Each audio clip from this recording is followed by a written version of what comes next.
მოკლედ გუშინ მინდოდა ამ საკითხთან დაკავშირებით ჩემს Facebook Live-ში საუბარი, მაგრამ საქართველოში მიმდინარე ის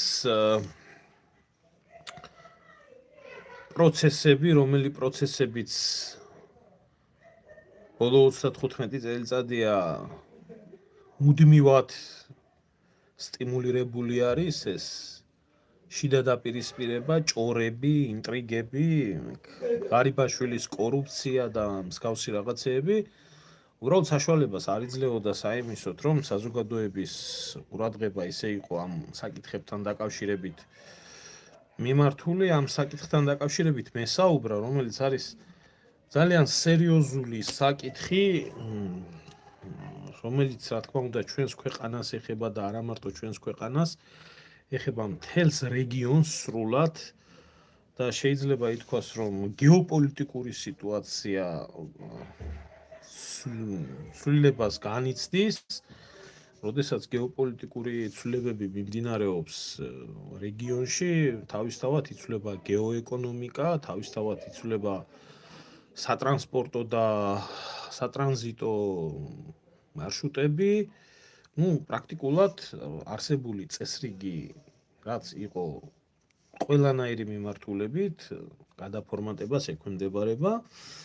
მოკლედ, ძალიან მნიშვნელოვანი განცხადებები იქნა გაკეთებული, გაჟღერებული, რომელიც საერთოდ ისტორიას არ ახსოვს თბილისის ფორუმზე და მინდა რომ ამ საკითხზე ვისაუბროთ, მოცილდეს ხალხის გონება, ჩემი აუდიტორიის გონება ყოველ შემთხვევაში ამ უბედურებას და ამ ჭირს და ამ საწამლავს, რაც არ დამთავრდა რუსთაველზე ბოლო 35 წელიწადია და ჩვენ ქვეყანას და ჩვენ რეგიონს შევხედოთ ცოტა სხვა ჩარჩოში, იმიტომ რომ სოფლიო არ დგას ერთ ადგილას, პროგრესი მიმდინარეობს, ცვლილებების ეპოქა არის დამდგარი მთელ მსოფლიოში, საქართველოში არ იცვლება უბრალოდ არაფერი, როგორც მიმდინარეობდა საზოგადოებრივი საგიჟეთი, ისევე მიმდინარეობს. მოკლედ ამ თემებთან დაკავშირებით მინდოდა საუბარი, მშვიდობა მოგცეთ ღმერთმა. შესავალში მინდა უთხრა ჩემს აუდიტორიას, თუ ვინმეს გექნებათ ახლა დასვით კითხვები, უბრალოდ ჩატს გასპამავთ და როდესაც კონკრეტულად ერთ საკითხს დავასრულებთ, საკითხის დასრულების პროცესში, მომენტში შეგიძლიათ ამ საკითხთან დაკავშირებით გამისვათ კითხვები. შემდეგ კიდე ბოლოში საერთო ჯამში შევაჯამოთ ის რეალობა, რა რეალობაც არის და დავამშვიდობოთ ერთმანეთს ტკბილად და თბილად. ხო, შემოგევლე ახლა არათემატურ კითხვებს, გვეშველება რამე, ვაი რა გჭირს, ვაი ბიძინა, ვაი მიშა, ძალიან გთხოვთ დამისვამთ, იმიტომ რომ შევძლოთ იქნება საკითხზე კონცენტრირება, მეც სიამოვნებით მოვისმენდი თქვენგან, ვიცი ძალიან ბევრი ადამიანი სხვადასხვა პროფესიის, სხვადასხვა იდეოლოგიის, სხვადასხვა შეხედულებების უყურებს ჩემს ბლოგს და რაღაცებში მეთანხმება, რაღაცებში არ მეთანხმება, თუ იქნება კომპეტენტური რაღაცა კითხვები და კომპეტენტური ანალიზი, თუ შეიძლება შემომთავაზეთ, შეიძლება მე რამეში ვცდები და ერთად თავს არ ვდებ არც ექსპერტობაზე, სიმართლე გითხრათ, არც პოლიტიკოსობაზე, არც არაფერზე, ვარ ერთი რიგითი ქართველი დაინტერესებული ამ საკითხებით, რაღაცა მინახია, რაღაცა წამიკითხია, რაღაცა გამიგონია და ამ ყველაფრიდან გამომდინარე ერთიანად მე გამოვხატავ ჩემ აზრს. სამწუხაროდ ტელევიზიებში მიჩვეული ვართ, რომ ნებისმიერ ესეთ საკითხებთან დაკავშირებით მხოლოდ და მხოლოდ პოლიტიზირებული და რაღაცა მიკერძოებული საუბრები არის, ობიექტური განხილვა არ მიმდინარეობს. ეს არის. მოკლედ გუშინ თბილისში ჩატარდა უზარმაზარი ფორუმი, ძალიან საინტერესო ფორუმი, რომელიც აბრეშუმის გზის თბილისის ფორუმით არის ცნობილი. როგორც მე მაქვს ინფორმაცია, ამ ფორუმში ღებულობდა მონაწილეობა 73 ქვეყნის 2300 წარმომადგენელი იყვნენ აზიიდან, იყვნენ აფრიკიდან, იყვნენ რეგიონის წარმომადგენლები, იყვნენ დამკვირვებლები სხვადასხვა ქვეყნებიდან და გაიმართა დისკუსიები, იყო საინტერესო რაღაცეები და საერთო ჯამში ფორუმი გამოიკვეთა ისე რომ რეგიონში არის ძალიან დიდი ცვლილებები, დადებითი ცვლილებები დაწყებული. პირველი ის, რაც საბჭოთა კავშირის დასშლის შემდეგ და აზერბაიჯანის და სომხეთის სახელმწიფოების საბჭოთა კავშირის დაშლის შემდეგ დამოუკიდებლობის ისტორიაში არასდროს ყოფილა და არასდროს მომხდარა. იქნა ხსენებული რომ ბლოკადა, რომელ ბლოკადასაც განიცდის სომხეთი, განიცდიდა მთელი ამ წლების მანძილზე, დასრულებისკენ მიმდინარეობს.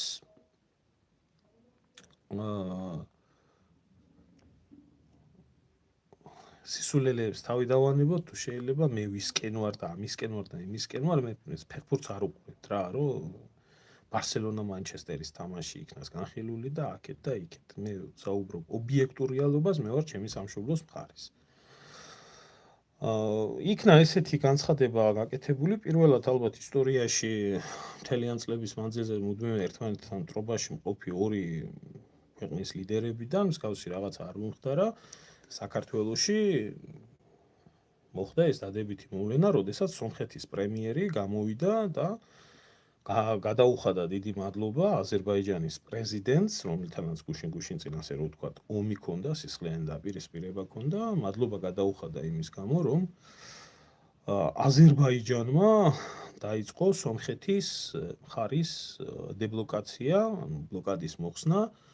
წინა დღეებში იყო გაკეთებული განცხადება ალიევის მხრიდან, რომ აზერბაიჯანი ხსნის აბსოლუტურად ყველა დაწესებულ შეზღუდვას ტრანზიტებთან დაკავშირებით, სომხეთის მიმართულებით და რომ პირველი პარტია აღნიშნული, ესე რომ ვთქვათ, სიტყვიდან საქმეზე რომ გადასულიყვნენ, აღმოჩნდა ის, რომ ყაზახეთიდან გამოგზავნილი ტვირთი, ხორბალი, რომელიც სომხეთისთვის იყო განკუთვნილი, შევიდა აზერბაიჯანში, შემდეგ საქართველოში და საქართველოს გავლით იქნა მიწოდებული სომხეთის მიმართულებით.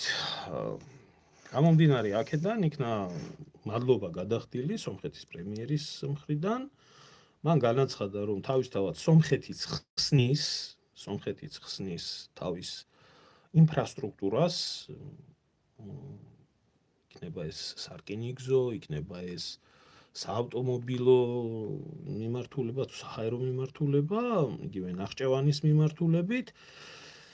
თუმცა საქმე იმაში არის, რომ საავტომობილო გზას ხვალვე გახსნის, მაგრამ რაც შეეხება რკინიგზას და დანარჩენს, ეს პოლიტიკური ნება კი არსებობს, მაგრამ ინფრასტრუქტურა მოწესრიგებას საჭიროებს, რადგან მთელი ამ ხნის მანძილზე ეს ინფრასტრუქტურა იყო ჩაკეტილი, მიგდებული, გაპარტახებული და ესე შემდეგ წყობში არის მოსაყვანი.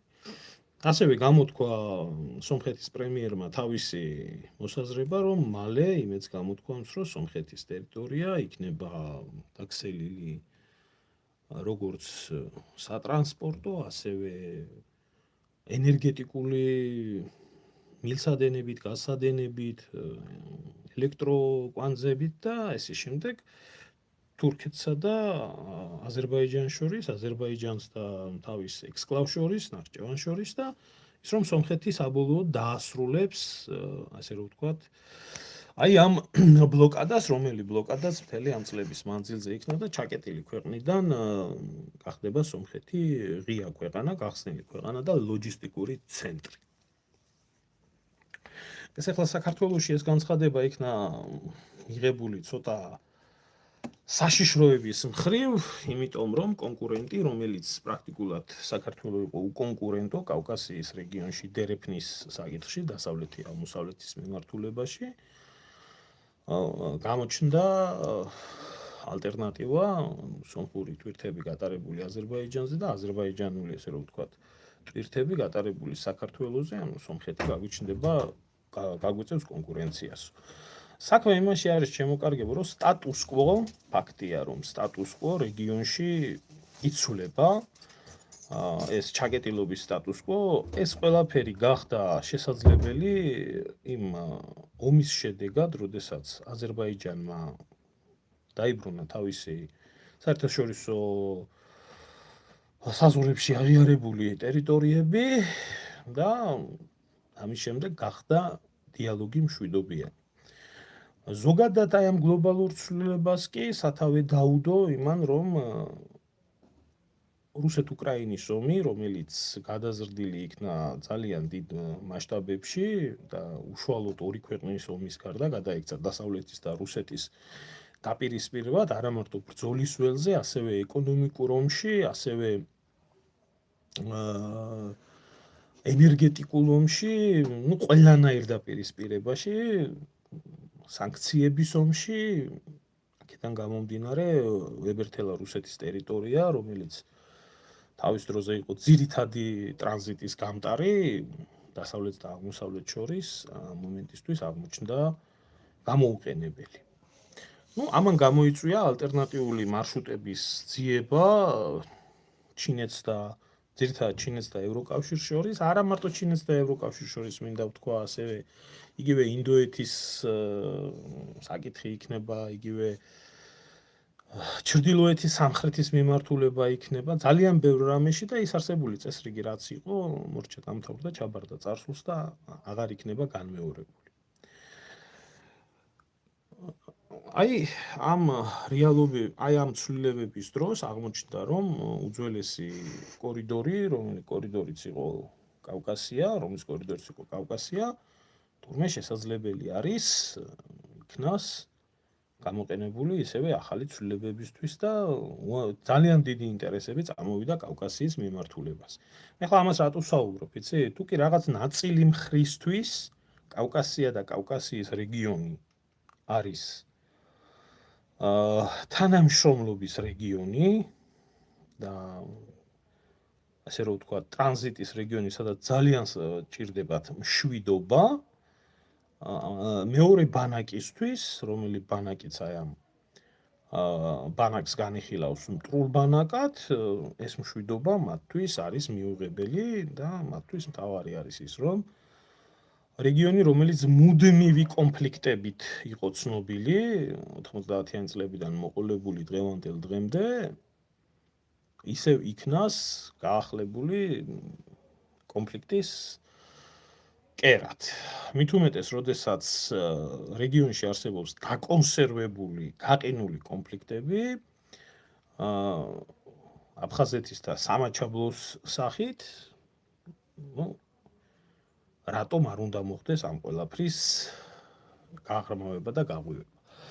სიმართლე გითხრათ, დღეს რაც ხდება კავკასიაში და რისკენაც ტენდენცია არის, ეს არის სამი კავკასიური ქვეყნის თანამშრომლობის საკითხი, სადაც საქართველო, აზერბაიჯანი და სომხეთი მიუხედავად ერთმანეთში არსებული პრეტენზიებიდან თანამშრომლობენ ერთმანეთთან ენერგეტიკულ, ეკონომიკურ და სხვა მრავალ საკითხებში. აი ახლა ის რაც უნდა მომხდარიყო 1990-91 წლებში, ის ხდება დღეს. და რა თქმა უნდა, ეს ყველაფერი ძალიან სწრაფად დადებს შედეგს. მეორე საკითხი არის ჩვენ ქართველები როგორ ხვდებით უშუალოდ აი ამ ცვლილებებს რეგიონში. როგორი არის საქართველოს ინფრასტრუქტურა განვითარებული, მომზადებული საიმისოდ, საერთო ინფრასტრუქტურა და საქართველოს ინფრასტრუქტურა განსაკუთრებით. შეიძლება ითქვას, რომ რეგიონში ჰარმონიზირებული არის აზერბაიჯანი, საქართველო, თურქეთის სატრანსპორტო და სატრანზიტო გზები. სომხეთი, რომელიც აი ახლა გამოჩნდა როგორც ახალი ქვეყანა, აღსანიშნავია ის, რომ მიუხედავად იმისა, ზოგიერთ მონაკვეთებზე თურქეთს და აზერბაიჯანს შორის არის ძალიან ახლო მეზობელი და ახლო სახმელეთო მეზობელი, სარკინიგზო მეზობელი, ინფრასტრუქტურა პრაქტიკულად არის განადგურებული, ჩაკეტილი, ან მიტოვებული, ისევე როგორც გიუმრი-ყარსის რკინიგზა, იგივე ნახჭევანის მიმართულება, ასე შემდეგ, ასე შემდეგ. ამიტომ ეს ყველაფერი ექვემდებარება ინფრასტრუქტურულ განვითარებას, რასაც უკეთეს შემთხვევაში, რომ ვთქვათ, უკეთეს, აი ხვალიდანვე რომ დაიწყოს მუშაობა 2-3 წელიწადი დაჭირდება. Ну, საქართველოს საკითხი ახლა განსხვავებით აზერბაიჯანული მხრიდან, აზერბაიჯანო-სომხური მხრიდან, საქართველო-აზერბაიჯანი თურქეთის მიმართულება განვითარებული არის, როგორც ყველაზე უფრო განვითარებული, ჩემი აზრით, ეს არის ავტოსაგზაო მიმართულება. რაც შეეხება რკინიგზა ჯერ კიდე მიუხედავად ყველაფრის სამთელი ამ ხნის მანძილზე გქონდა დრო, რომ გაგვევითარებია ეს ყველაფერი, იგივე ბაქო-თბილისი-ყარსის რკინიგზა ჯერ კიდე არ არის ნორმალურად დასრულებული, რომ შეძლოს ამ რკინიგზამ სრული დატვირთვით მუშაობა და მომდევნო წელს დასრულდებაო. იქ ძალიან ბევრი რაღაცა არის გასაკეთებელი. ჩვენი პორტები, საერთოდ სხვა ქვეყნების მმართველობის ქვეშ არის გადაცემული ბათუმის და ფოთის პორტები, ანაკლიის საკითხი დღემდე არაა მოგვარებული,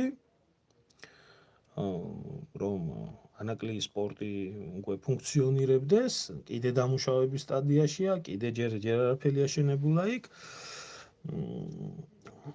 აეროპორტებს რაც შეეხება, მთელი ამ ხნის მანძილზე იყო გადაცემული თურქული კომპანიების ტავის მმართველობის და მე ხაზგასმით მინდა ხაზი გაუსვა იმას, რომ ბევრი ამას არ აქცევს ყურადღებას, რომ თუნდაც საავიაციო გადაზიდვები და საჰაერო კვანძი. თვითმფრინავი, რომელიც გადაკვეთს საქართველოს საჰაერო სივრცეს, სახელმწიფო ბიუჯეტში მიიღწის მინიმუმ $200.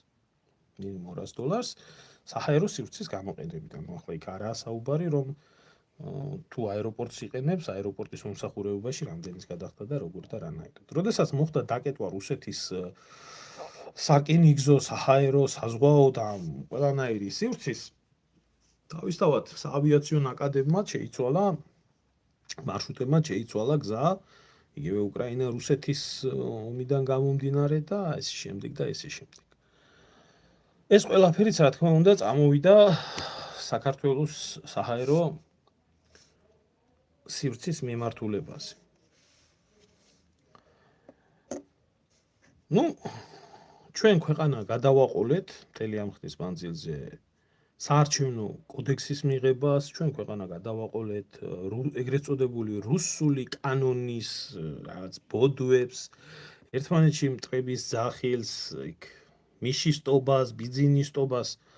ჩვენს კარისყურეში კი რადიკალურად მოხდა უამრავი ცვლილებები, რომელიც ცვლილებებიც ძალიან მალე მოახდენს თვითონ რეგიონის მიმართებაში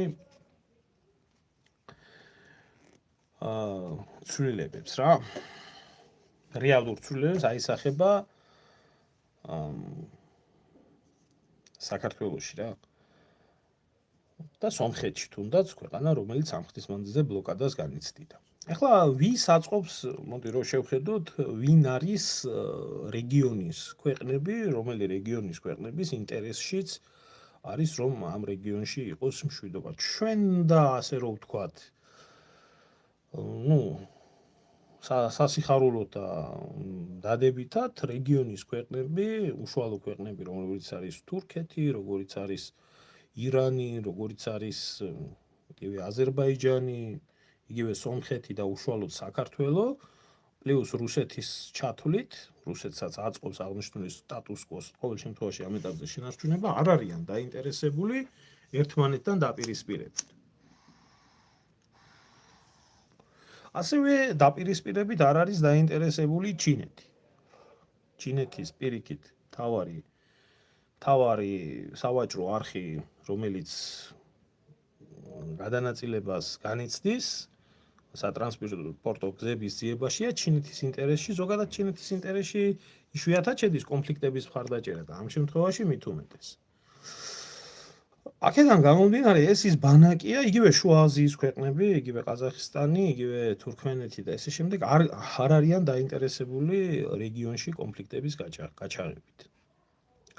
ვინ არის რეგიონში კონფლიქტების გაჩაღებით დაინტერესებული? მე ადრეც მითქვია და ახლაც გავიმეორებ, რომ რეგიონის არევის ყველაზე დიდი მოსურნე და პირველი სურვილი ვისაც გააჩნია, ესა ანგლოსაქსური სამყარო, იმიტომ რომ აი ეს ქვეყნები, იგივე ჩინეთი, იგივე რუსეთი, იგივე ირანი, ეს ქვეყნები არიან მათი დაპირისპირებული გეოპოლიტიკური მტრები. ამიტომ ბრიტანეთი განსაკუთრებით არის დაინტერესებული რეგიონის არევით, შეერთებული შტატებიც შეიძლება ითქვას, იმიტომ რომ კავკასიის არეულობიდან გამომდინარე, აი ეს მთელი ეს სავაჭრო კვანძი, რომელიც მაგალითად შეიძლება იქნას გამოყენებული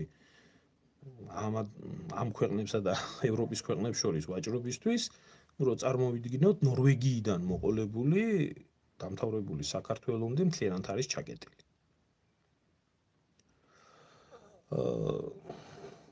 მეორე მხარეს რო გადავხედოთ, იქეთ მხარეს თვითონ ევროპელები, რომლებიც ევროკავშირის სახით არიან, ისინი ცოტა სხვანაირად უყურებენ ამ ყველაფერს. მათი მთავარი სამიზნე არის საქართველოს დასჯა და ზოგიერთი რეაქციული ძალების, რომლებიც ომის აქტიური მხარდამჭერი არიან, პირიქით საქართველოს გამოყენება, როგორც უკრაინის გამოყენება რუსეთის წინააღმდეგ ბრძოლაში და მეორე შემთხვევაში რეგიონში ალტერნატივის გაჩენა, როგორი ალტერნატივაც იქნება საქართველოს მაგივრად ევროპისთვის და დასავლეთისთვის მიღებული ტვირთების უკვე აზერბაიჯანის, სომხეთის, თურქეთის გავლით.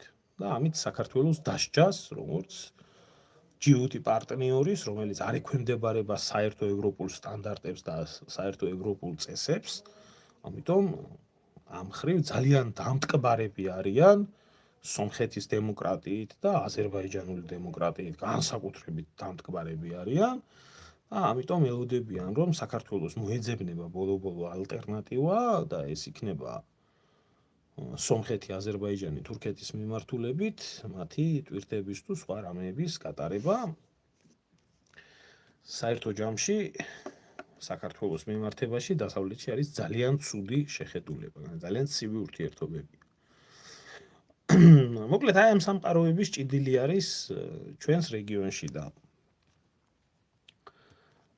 თვითონ უშუალოდ მეზობლებს არ აქვთ ამის სურვილი.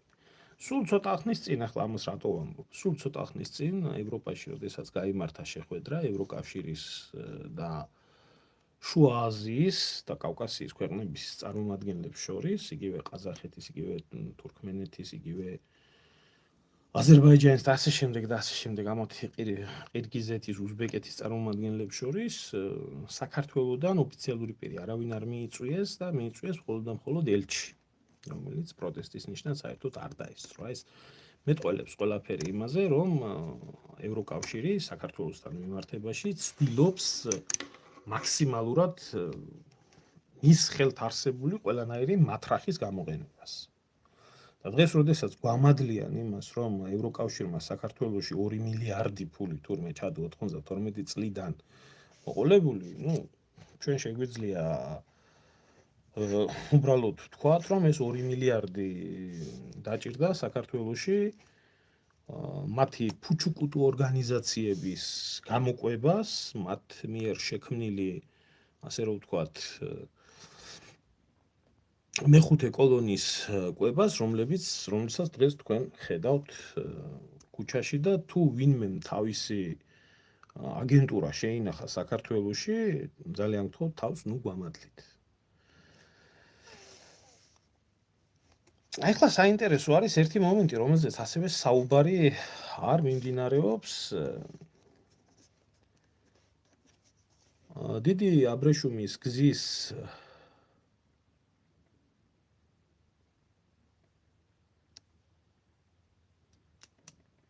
შემოგევლეს სხვა თემა არის და შეგვიძლია ამ თემებზე სხვა საკითხთან დაკავშირებით ვისაუბროთ. დღევანდელ თემას არ უკავშირდება და კი ბატონო, მე არ მაქვს პრეტენზია, ყველა მე მეთანხმებოდეს. ხო, ეხლა რაც შეეხება ზანგეზურის კორიდორს, ეხლა ძალიან კარგი კითხვა იყო, აგერ ირაკლი მეკითხება. თურმე აი ზანგეზურის კორიდორი, ეხლა ძალიან ბევრი იტყვის, რომ სომხეთს და აზერბაიჯანს შორის მიმდინარე ამბები იქნა ზანგეზურის და ტრამპის მიერ იქნა იმასქნელი, რა ქვია.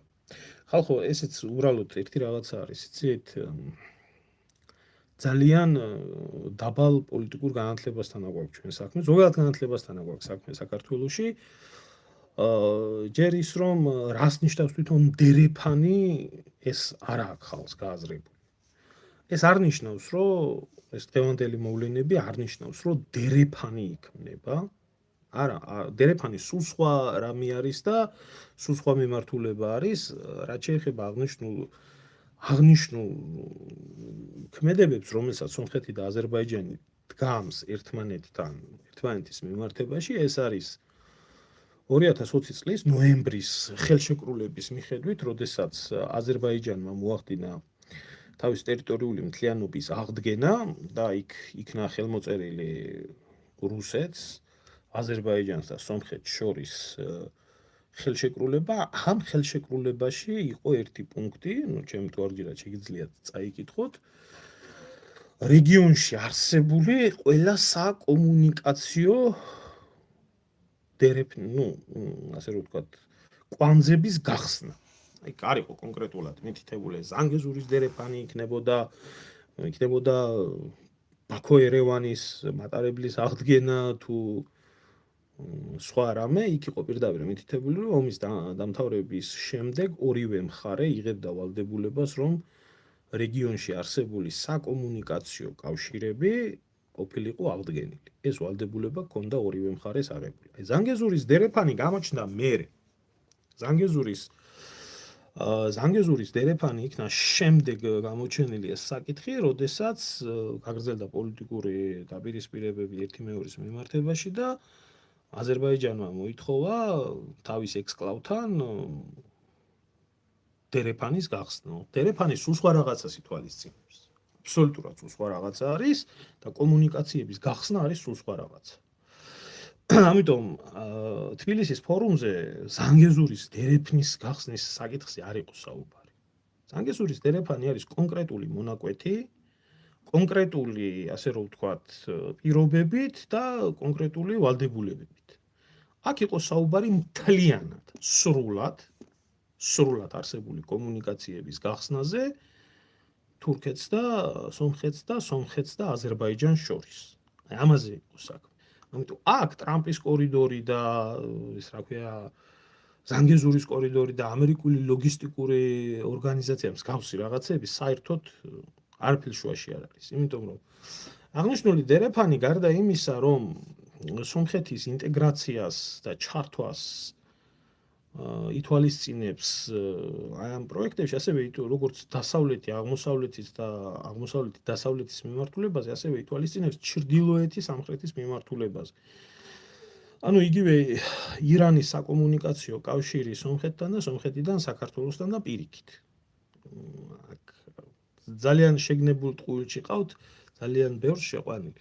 თუმცა, რაც შეეხება მაგ ზანგეზურის კორიდორს, მე კარგახანია ზანგეზურის კორიდორთან დაკავშირებით ბევრი რაღაცა აღარ გამიგია. საერთოდ გაჩვენებული არის ეგ საკითხი და თუ კი ოდესმე დადგება სომხეთს და აზერბაიჯანს შორის ზანგეზურის კორიდორის საკითხი ისევ, ალბათ იქნება ღიად გახსნილი მსჯელობა. ეხლა რატო ხდება ეს ყველაფერი, ისევ სომხეთს და აზერბაიჯანს მინდა ჯერ დავუბრუნდე, მერე გადავიდე სხვათა შორის ჩვენს კონფლიქტურ რეგიონებთან დაკავშირებით და ძალიან საინტერესო მომენტები არის, რაზეც ასევე საქართველოში საუბარი არ ხდება. ეხლა რაც შეეხება აი ამ რატომ მოხდა ეს ყველაფერი შესაძლებელი? ბარიერი, რომელიც არის დარჩენილი სომხეთს და აზერბაიჯანს შორის სამშვიდობო ხელშეკრულების გაფორმებაზე, ეს არის რატიფიკაცია ამ ხელშეკრულების. ანუ ამ მომენტისთვის სამშვიდობო ხელშეკრულება აზერბაიჯანს და სომხეთს შორის შეთანხმებულია და ეს სიტყვა პარაფირებულია. ანუ მხარეებს გამოთქმული აქვთ თანხმობა, რომ ისინი ამ შეთანხმებას მიიღებენ. ხელი აქვთ მოწერილი, თუმცა ეს ჯერ მაგალითად სომხეთის პარლამენტში რატიფიცირებული, ანუ ბოლომდე მიღებული არ არის. ამას თავისი დრო აქვს, თავისი პროცედურები აქვს, კონსტიტუციის ცვლილების ჩათვლით და სხვა უამრავი ბევრი რამით, მაგრამ იმის ნიშნად, რომ პარაფირებული არის და სომხებმა აღიარეს, რომ მოვაწერთ ამას ხელს ამ პირობებით და ჩვენი პირობები ეს არის და მოაწერეთ ხელი, აზერბაიჯანმა დაიწყო პირველი ნაბიჯების გადადგმა და გახსნა დებლოკაცია იმ კომუნიკაციების, რომელიც ხდება.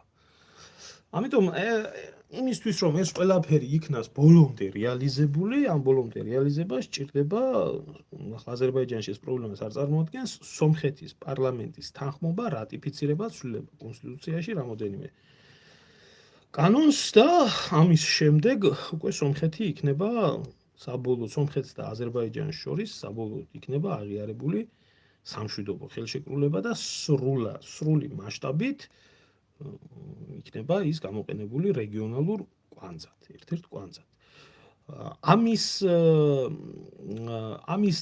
ამის ნიშნად ესე რომ ვთქვათ, რომ აზერბაიჯანელები, სომხები და ეს ქვეყნები თანახმა არიან, რომ სომხეთმა გამოიყენოს, ისინი აძლევენ სომხეთს თავიანთ, ასე რომ ვთქვათ, როგორ გითხრათ, ძალიან უხეშად პადაჩებს.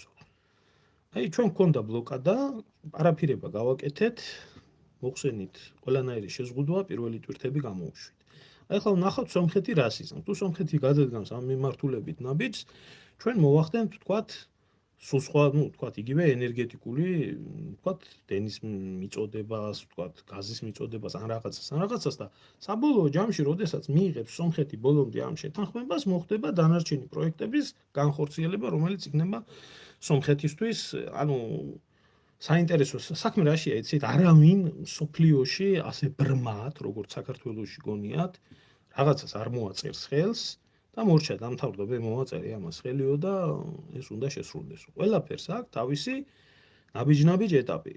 არაა შორს წასვლა საჭირო, მაგალითად ელემენტარულად რომ გავიხსენოთ, თქვათ, იგივე 22 წლის, რუსეთ-უკრაინის შეთანხმება, პარაფირება დოკუმენტების, რომელი დოკუმენტების მიხედვითაც რუსეთს გაყავდა ჯარი უკრაინის ტერიტორიებიდან, შემდეგი პირობებით, უკრაინა კი ამას აწერდა ხელს. ეს იქნა მიღებული ერთი მხრიდან, მეორე მხრიდან საჭირო იყო პირველი პირების ხელმოწერა. დაიწყო რუსეთმა გაყვანა კიევის ბლოკადის მოხსნა, იქ ხარკოვის ბლოკადის მოხსნა, რაღაცა და უცებ ჩამოვიდა ბრიტანელი ბორის ჯონსონი, რომელიც ახლა აღმოჩნდა მასში საკმაოდ დიდი კრთამი აუღია ბრიტანეთის იარაღის მწარმოებლებიდან და დაარწმუნა ზელენსკი, რომ მოდი ბიჭებო, უბრალოდ ვიომოთო და აღმოჩნდა უცებ ბუჩას თურმე გენოციდი მოხდა, არმიამ თურმე მთლიან სამხედრო დანაშაული ჩაიდინა და აჩვენეს ხალხს, რომ ამათთან პარაფირებულობა და ხელშეკრულება ზედმეტი არის საუბარი, გენოციდს გვიწყობენ და ეს პარაფირებული დოკუმენტი იქნა გაუქმებული. რუსებმა ჩათვალეს, რომ ისინი მოატყუეს და შემდეგ გაგრძელდა ის, რაც გაგრძელდა. როდესაც ბოლომდე იქნება ხელშეკრულება მოწერილი, ესეც არ არის გარანტი იმისი, რომ გინდა თუ არა ეს ასე ისა რა ქვია, მოხდეს. ირან-სომხეთის საზღვარზე არა, როგორც ვიცი, ირან-სომხეთის საზღვარზე არა, მაგრამ 100%-ით ვერ გეტყვი შემოწმება, მაგრამ თურქეთი-ირანის საზღვარზე რუსი მესაზღვრეებიდან კი ბატონო. თუმცა აი მაგ საკითხს, რომელიც ზანგეზურის დერეფანზე და კომუნიკაციების გახსნაზე იყო საუბარი, მაგ ხელშეკრულებაში იყო მითითებული, რომ მაგ დერეფნების უსაფრთხოება უნდა დავალებოდა რუსეთის ჯარებს. ეს მე გეუბნები ნოემბრის ხელშეკრულებას. რუსეთის ჯარებს უნდა დაეცვათ აღნიშნული დერეფნების უსაფრთხოება.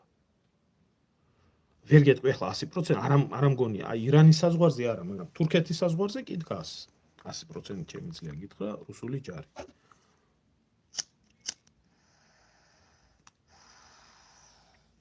კი ბატონო, მაგ საზღვარს მიყვება. და აი ეს ზანგეზურის კონკრეტულად მონაკვეთი, როგორც იყო ხელშეკრულებაში ხელმოწერილი, რუს სამხედროებს უნდა განეხორციელებიათ. ეს არის 2020 წლის ნოემბრის ხელშეკრულება.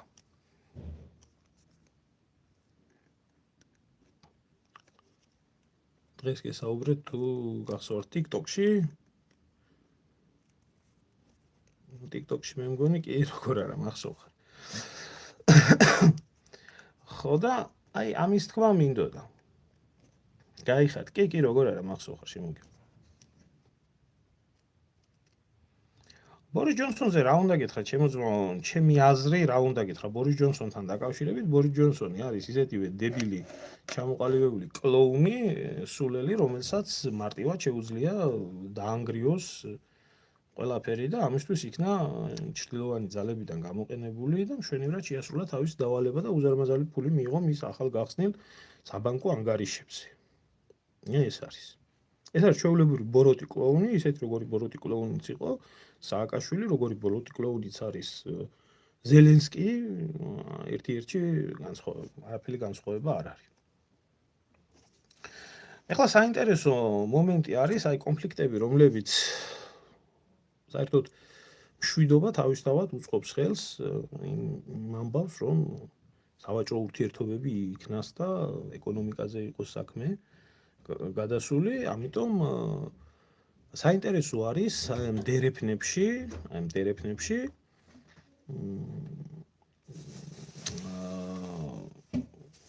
საქართველოს ოკუპირებული ტერიტორიების მონაწილეობა და რუსული ფაქტორი როგორ იგეგმება და იგეგმება თუ არა საერთოდ. აი ამ მიმართულებით ამაზე საუბარი არ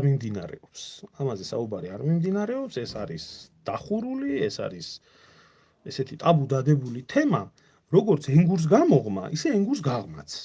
და საინტერესო მომენტები არის აი აქ და აქ არის უკვე ფაქტები მომხდარი, ისეთი ფაქტები, რომელსაც უკვე ვერავინ ვერ წაუვა და ვერავინ ვერ უარყოფს. გამორიცხული არის ამ ფაქტების უარყოფა. უკაცრავად ერთი წუთი თუ შეიძლება კარები მომიხურე რა. გესმის? კარები მომიხურე.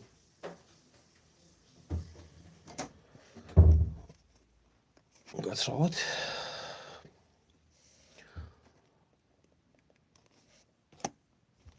ეს კორიდორები, რომლებიც იხსნება მარტო ზოგს გონია დასავლეთ აღმოსავლეთი, ასევე ითვალისწინებს ჩრდილოეთის სამხრეთის კორიდორების გახსნას.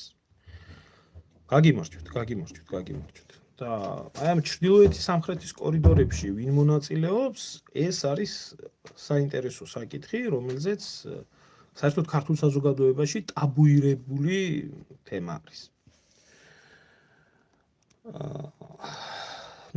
აფხაზეთის და სამაჩაბლოს ჩართვა აი ამ მარშრუტებში. რა თქმა უნდა, აფხაზეთის და სამაჩაბლოს რეგიონების ჩართვა აი ამ პროექტებში ეს შესაძლებელი არის მხოლოდ ერთი ქვეყნის სურვილით, ერთი ქვეყნის საშუალებით, სხვა ქვეყანა აქ ვერაფერს ვერ შეძლებს, ეს არის რუსეთი. რუსეთი, რომელიც თვითონ წააწყდა სერიოზულ პრობლემას ბლოკადასთან დაკავშირებით და ეს ბლოკადა იქნა განხორციელებული პრაქტიკულად მთლიანი დასავლეთის საზღვრის მიმართულებაზე, უზარმაზარი საზღვარი, თითქმის აბსოლუტურად ყველანაირი კონტაქტი ევროპულ ქვეყნებთან იქნა ჩაჭრილი და იქამდე ფლოტი, რომელიც ჩრდილოვანი ეძახეთ თუ სამხრეთოვანი თუ აღმოსავლეთის ფლოტი, რომელიც საერთაშორისო წყლებში საკუთარი საზღვრიდან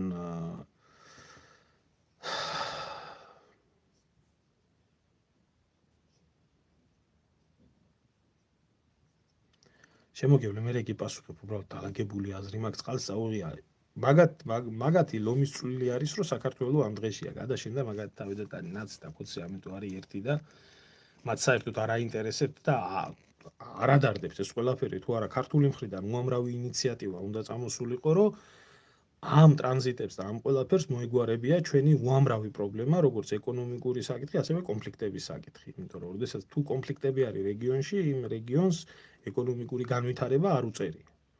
იმიტომ რომ მუდმივი ომის საფრთხე არის და თუ მაგალითად არ იქნება დიდი ქვეყნების ხელშეწყობა ისე როგორც მოხდა სამხრეთ კორეის მიმართებაში, ისევე როგორც მოხდა თქვა დასავლეთ გერმანიის მიმართულებაში, იგივე კვიპროსის მიმართულებაში და ასე შემდეგ, მისით რეგიონები ვერ განვითარდებიან.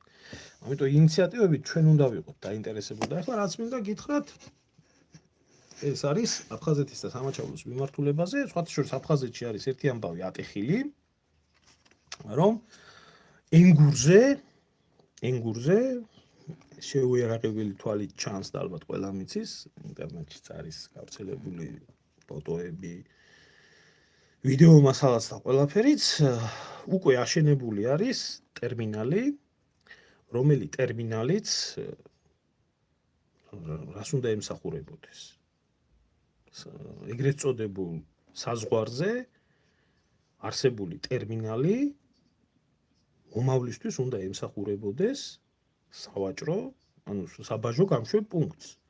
რომ მოხდეს ტვირთის აღრიცხვა, მანქანების შემოწმება, შესაბამისი ბაჟის გადახდის შემდეგ და შესაბამისი დოკუმენტაციის გაფორმების შემდეგ მანქანებმა დატოვოს ეგრეთ წოდებული საზღვარი, გავიდეს იქეთ, ან საზღვრის მეორე მხრიდან შემოვიდეს. ეს არის ეგრეთ წოდებული KPP, რასაც ახლა კონტროლno-პროპускნოი პუნქტი. ეს არის სრულყოფილი ტერმინალი, რომელშიც ეგრეთ წოდებული duty free-ს ბაზაც არის გაკეთებული. გაიხარეთ ჩემო ძმა, გაიხარეთ. სამაჩაბლოზე იმდენად არ ვლაპარაკობ. იმიტომ რომ სამაჩაბლოზე სხვა სიტუაცია არის იქ ესეთი რაღაცების საჭიროება არ არის.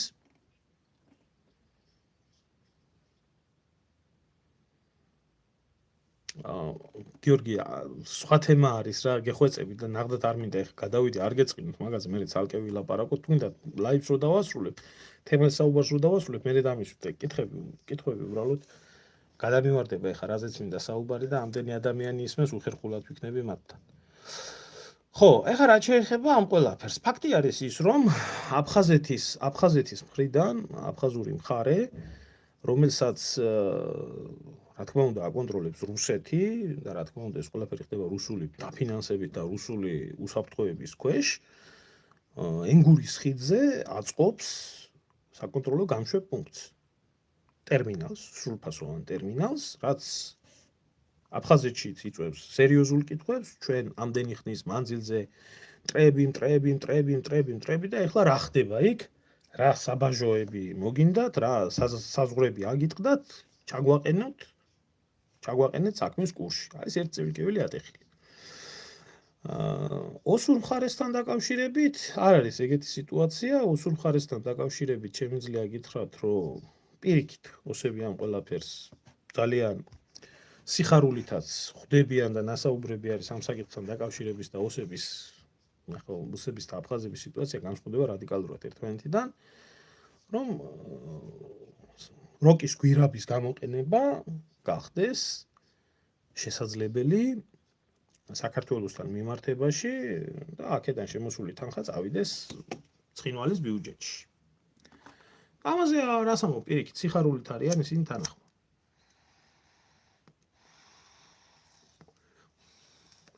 გამოჟონილი ინფორმაციის შედეგად ცნობილი გახდა, რომ სადღაც 1 წლის წინ რუსები ქოცებიდან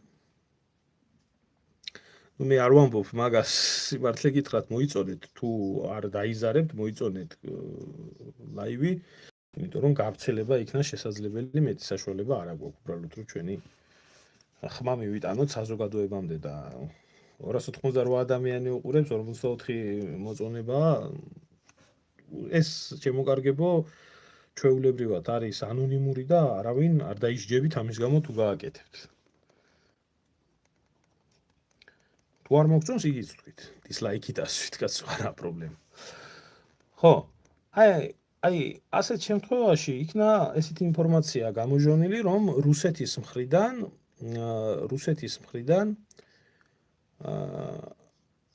იყო ქოცების ხელისუფლების მიმართებაში შეთავაზება, რომ მოდით თქვენ ხელი მოაწერეთ კონფედერაციულ მოწყობას ქვეყნისას, სამი თანასწორ უფლებიანი ერთეული ერთ სახელმწიფოში ქართული, სამხრეთოსური და აფხაზური რესპუბლიკები შეიკრიბებიან, კონფედერაციას აწერენ ხელს და ამით იყოს გადაჭრილი საქართველოს საკითხი, რაც მისცემს რუსეთს საშუალებას, საქართველოსაც საშუალებას იმისას, რომ რეგიონში მშვიდობა დამყარდეს, მოიხსნას ეს დაძაბულობა, იქნას სავაჭრო გზები აღდგენილი, რკინიგზა აღდგენილი, უამრავი რაღაცა და მიუხედავად იმისა, რომ ქოცების ატანა არ მაქვს, იმიტომ რომ მიმაჩნია ესენი არიან უბრალოდ ბიოლოგიური სიმბიოზები,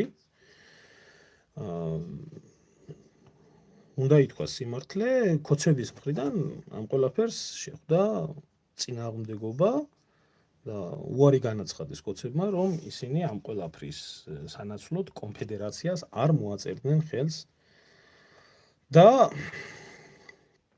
კონფედერაციულ რესპუბლიკას არ შექმნიდნენ. ეს ვიცი ნახდათ, ეს ინფორმაცია ნამდვილად ვიცი. ამ საკითხთან დაკავშირებით შეგვიძლია ცალკე ვილაპარაკოთ და ცალკე თემაზე ვილაპარაკოთ კონფედერაციულ მოწყობასთან დაკავშირებით. კი ბატონო, შვეიცარიის კონფედერაცია არსებობს, მაგრამ არ შეიძლება იქნას იდენტურად განხილული შვეიცარიული მოდელი თქვათ საქართველოში, რადგან იქ არის მულტიეთნიკური და მულტიკულტურული მოდელი, რომელიც იტალიელი, გერმანელი, ფრანგი როდის მივიდა იქ ვერ გაიგეს და შექმნეს მათ ერთი კონფედერაცია. ახლა ეს სიტუაცია არ არის კავკასიაში, ქართული მიწა არის და აქ შვეიცარიული მოდელი არ იმუშავებს, აქ სულ სხვა ვარიანტი არის, ამიტომ ამ შემთხვევაში შეიძლება ქართული მხარე რაზეც არის თანახმა, ეს არის ფედერალური მოწყობა ქვეყნის და ფედერალური მოწყობის სისტემით შესაძლებელი არის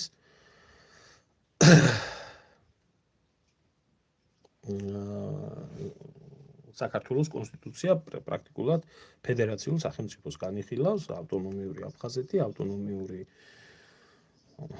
სამაჩაბლო და ავტონომიური აჭარის რესპუბლიკა დანარჩენ საქართველოში.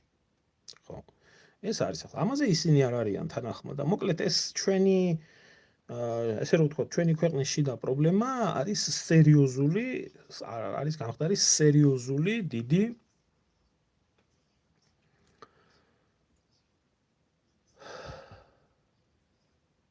ხომ იყო ამის მცდელობა მე-20 საუკუნის დასაწყისში და ჩრდილოეთ კავკასიაში 35 წლის წინ. უკაცრავად რასთან დაკავშირებით თქვენ ამბობთ კონფედერაციულ საკითხს, მთელ ხალხთა კონფედერაცია რო იყო, ის აბსოლუტურად სხვა რაღაცა იყო და სულ სხვა პროექტი იყო და თუმცა იყო კი იდეა და სურვილი იყო, მაგრამ ამას საქართველოსთან შეხება არ აქვს. ეს იყო მთელ ხალხთა კონფედერაცია ჩრდილოეთ კავკასიაში. სხვათა შორის აფხაზები ამ კონფედერაციის წევრები გახდნენ და 1990 წელს სოხუმში იქნა ჩატარებული დიდი შეკრება კონფედერატების და დედაქალაქად სოხუმი გამოაცხადეს. კავკასიაში მე ვამბობ, საქართველოს რეალობაში არ იმუშავებს თუ არა, მთელი კავკასიის რეგიონში თეორიაში რო აიღო შეიძლება იმუშაოს. თუ შევქმნით მთელი კავკასიის კონფედერაციული რესპუბლიკა თუ შეიქმნება, ყველა ერები თავისი ისტორიული საზღვრებით იქნება გაერთიანებული ერთ სახელმწიფოში. აქ სხვა ამბავი არის, მაგრამ საქართველოს ტერიტორიაზე იქნას კონფედერაციული სახელმწიფო შექმნილი, ეს არ იმუშავებს. მე ამას ვამბობ და ახლა აქაც კიდე ანალოგია არ იქნება შვეიცარიის, აქაც თუ იქნება, აქაც განსხვავებული სიტუაცია იქნება. ეს ძელი თემა არის და ძალიან საინტერესო არის, თუმცა დამოუკიდებელი კავკასიის კონფედერაცია ერთადერთი რაც პრაქტიკაში არსებულა, ეს იყო ამიერკავკასიის კომისარიატი, სადაც საქართველოს, სომხეთი და აზერბაიჯანი იყო შესული და დედაქალაქი იყო თბილისი. ეს იყო 1918 წლის დასაწყისში და იარსება სულ რაღაცა 4 კვირა თუ რაღაცა რა და დაიშალა შემდეგ სამ სახელმწიფოდ. ეს ცალკე თემა არის, დაუბრუნდეთ ამას და თუ გნებავთ ბოლოში განვიხილოთ ეგ ყველაფერი რა. ანუ აქ ახლა ესეთი სიტუაცია არის შექმნილი, ეს კონფლიქტები სერიოზულად უშლის ხელს რუსეთისთვის ძალიან მნიშვნელოვან ჩრდილოეთის სამხრეთის კორიდორს, რომელიც ჩრდილოეთის სამხრეთის კორიდორიც ვინმეს არ გეგონოთ, რომ მხოლოდ და მხოლოდ საქართველოზე არის დამოკიდებული. ჩრდილოეთის სამხრეთის დერეფნები, რასაც ქვია რუსეთს და სამხრეთის ქვეყნებს შორის, ეს ითვალისწინებს აზერბაიჯანის ტერიტორიის გამოყენებას, საქართველოს ტერიტორიის გამოყენებას, კასპიის ზღვის გამოყენებას, ასევე ყაზახეთის, თურქმენეთის, იმის რა ქვია, უზბეკეთის ტერიტორიის გამოყენებას ირანთან დასაკავშირებლად. ირანში უზარმაზარი პორტის მოწყობას, რომლითაც ტვირთების კავშირი გახდება შესაძლებელი უკვე ინდოეთამდე. აი ეს კორიდორი არის ჩრდილოეთის სამხრეთის კორიდორი. რა თქმა უნდა, საქართველოს გარდა ამ კორიდორში უამრავი გამტარუნა, შეიძლება ვთქვათ, რომ 95% საქართველოს გარეშე შეიძლება ეს კორიდორი გაკეთდეს. იგივე აზერბაიჯანის მხრივ, იგივე კასპიის ფლოტილიის დამსახურებით, იგივე შუა აზიის ქვეყნებით, მაგრამ რუსებისთვის მნიშვნელოვანი არის ასევე კავკასიის ესე რა ქვია, მიმართულების გამოყენება. აფხაზეთის რკინიგზის გახსნა და აფხაზეთის რკინიგზის მეშვეობით ტვირთების მიწოდება სომხეთის ტერიტორიაზე, სომხეთის რკინიგზაზე, რომელიც ასევე რუსეთის საკუთრება არის, სომხეთის რკინიგზა და მიუხედავად იმისა, ჯერჯერობით არ არსებობს სომხურ-ირანული სარკინიგზო ხიდი, ასე რომ ვთქვათ, კავშირი, ამ კავშირის გაკეთებაც დაკავშირება. ეს ფაქტია ის, რომ ეს ყველაფერი რაზე მეტყველებს? ეს მეტყველებს იმაზე, რომ რუსეთმა საბოლოოდ ალბათ მრავალი ათწლეულის მანძილზე მომავალში ჩაჭრა ევროპასთან კავშირი. მან დაიწყო ნაბიჯ-ნაბიჯ განხორციელება ეგრეთ წოდებული პრიმაკოვის დოქტრინის, რომელიც ითვალისწინებს რუსეთის ჩამოშორებას დასავლეთის ქვეყნებთან, როგორც ენერგეტიკული, ასევე ეკონომიკური კავშირებით და შექმნას ახალი ღერძის, რომელიც ღერძის მთავარი წევრები იქნებიან რუსეთი, ჩინეთი და ინდოეთი.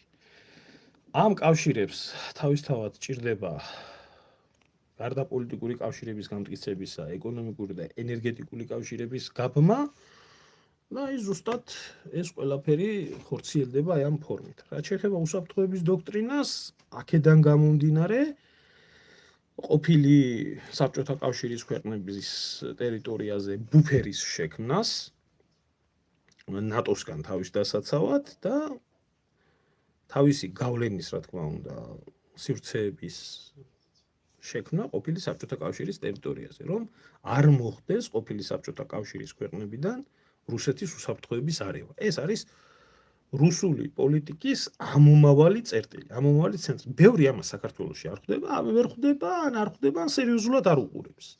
და ფაქტიურად დღესდღეობით, აი უკრაინასთან ომის შემდეგ, რუსეთი ამ ყველაფერს ნაბიჯ-ნაბიჯ ანხორციელებს. და ამ ყველაფრის ერთ-ერთი მთავარი შემადგენელი ის რა ქვია, პროექტი არის ჩრდილოეთის სამხრეთის კორიდორები, რომელიც საქართველოზე არის დაშვებული. ეხლა რა შეიძლება იქ რადგანაც ინფრასტრუქტურა აშენდა და იქ რადგანაც უკვე არსებობს მოწყობილი არის ინფრასტრუქტურული პროექტი, ეს იმას ნიშნავს, ჰაერზე იმას არავინ არ გააკეთებდა. იმხელა ტერმინალს ენგურზე არავინ არ აშენებდა აფხაზების მხრიდან და აფხაზების ამის რისიამშენებლები იყვნენ. რუსების აშენებული არის ეს, არ მოაწყობდა ამ ყველაფერს, რომ არ იყოს ამის გეგმა. ეხლა ხშირად გამოჩნდება, ეხლა საქართველოში ატყდება ერთი წივილი-კივილი, რომ როგორ შეიძლება ისეთი რაღაცა მოხდეს. მე კიდე მინდა კიდე ერთხელ გითხრათ, არაფერი საბაჟო ტერმინალი არის გახსნილი, უზარმაზარი საბაჟო ტერმინალი არის აშენებული ენგურზე. ალბათ გვიან შემოგვიერთით, ჩემო ძმაო, არ ხარ საქმის კურსში. მე კიდე შემიძლია გითხრათ, რომ საქართველოს ხელისუფლებას ხელი აქვს მოწერილი ამ ყველაფერზე და ეს ყველაფერი ჩვეულებრივ ხელშეკრულებაში ეს ვალდებულებადაა აღებული ქართული მხრიდან. მაგრამ არა ქოცების, ჩემო კარგებო, არა ქოცების, ღმერთო დაემფაროს. ქოცების არა. აი შემოგევლე, რომ გადმოხვალ შეავლე თვალი ენგურზე, რომ გადმოხვალ როგორ და რანაირად იქნება ეს ტერმინალი იქ. აი ნაცების ხელმოწერილი არის ეს ხელშეკრულება. 2010 წელს ეს ხელმოწერა ნაცებმა შეასრულეს 2010 წელს ჭიაბერაშვილი გაცრავად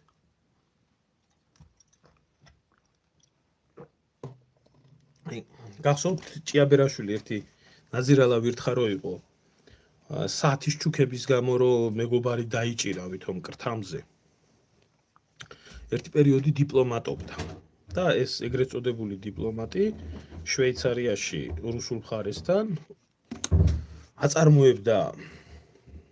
აწარმოებდა მოლაპარაკებებს რუსეთის მსოფლიო სავაჭრო ორგანიზაციაში გაწევრიანების სანაცვლოდ შესაბამისი ხელშეკრულების გაფორმებას დერეფნების შესაქმნელად ოკუპირებულ ტერიტორიებზე რის სანაცვლოდაც საქართველოს ხმას მიცემდა რუსეთის მსოფლიო სავაჭრო ორგანიზაციაში გაწევრიანებას. ამიტომ ამ ვაჟკაცმა ჭიაბერაშვილმა მოაწერა ხელი ასეთ ხელშეკრულებას. საქართველოს თანახმა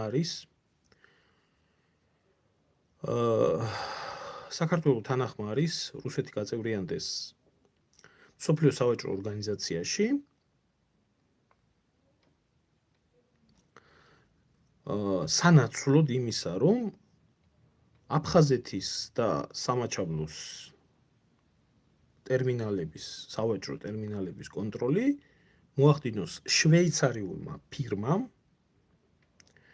როგორც ენგურზე, ასევე ფსოუზე, როგორც როკზე, ასევე ერგნეთზე. ანუ იქეთ ამ მხრიდან და აქეთ ამ მხრიდან შვეიცარიელი მებაჟეები უნდა დადგნენ ოკუპირებული ტერიტორიების სავაჭრო დერეფნები იქნას გაკონტროლებული შვეიცარიელების მიერ, ტვირთები იქნას დაჩიპული შესაბამისი ტექნოლოგიით, რომ მოხდეს GPS, GPRS ტექნოლოგიებით, რომ მოხდეს რა ტვირთებმა გაიარა ამ ტერმინალებზე ამის იდენტიფიცირება და საქართველოს თანახმა გახდეს რუსეთი მსოფლიო სავაჭრო ორგანიზაციის წევრი. 2010 წელი შვეიცარია, ციურიხი.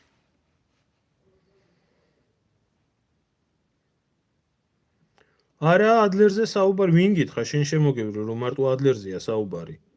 ვინ გითხრა? ადგილმდებარეობები ამოღებული არის GPS ტექნოლოგიების კოორდინატების საშუალებით. დასახელება არ არის მითითებული არის მხოლოდ ტერიტორიული განთავსების, ტერმინალების განთავსების GPS კოორდინატები და ეს კოორდინატები ითვალისწინებს დერეფნის თავში და ბოლოში შვეიცარიული კომპანიის მიერ კონტროლს. არ არის დაცი, შეგიძლია გადაამოწმო ნებისმიერ მიმართულებით ეს პროპაგანდისტული ძალები ამას და მაშინ ეს ყველაფერი გაასაღეს იმათ ნაცებმა, რომ რუსეთს უკან წაღებიეს თითქმის აღიარება და დაავიწყდათ, რომ კონტროლი ხორციელდებოდა ვითომ მარტო ერთ მხარეს, ორივე მხარეს არის კონტროლი განხორციელებადი. ამაში არის საქმე. არ არის, შეგიძლია გადაამოწმო. ამიტომ ქოცები, რომლებიც ნაცების სამართალ მემკვიდრეები არიან, დიდი ალბათობით კი ბატონო, შვეიცარიული ფირმა უნდა იყოს.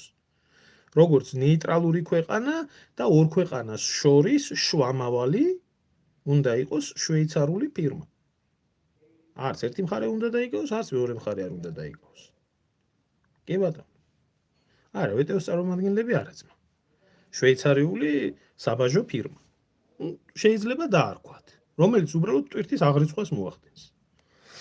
ასე რომ ქოცებმა ჩვეულებრივად შეიძლება აქ ამოაბრუნონ ეს ხელშეკრულება, თქვენ რომ ჩვენ გვაქვს ეს ვალდებულება აღებული და ამ ვალდებულების საფუძველზე ამ დერეფნებში ჩვეულებრივად მოხდეს ტრანსპორტის გადაადგილება იქეთ მხარეს და აქეთ მხარეს. ამას არ ვიცი, როგორ მიიღებენ ქართულ საზოგადოებაში, მე ამას ვერ ხვდები.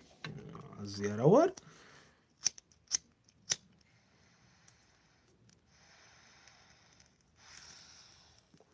მოგწონთ, არ მოგწონთ?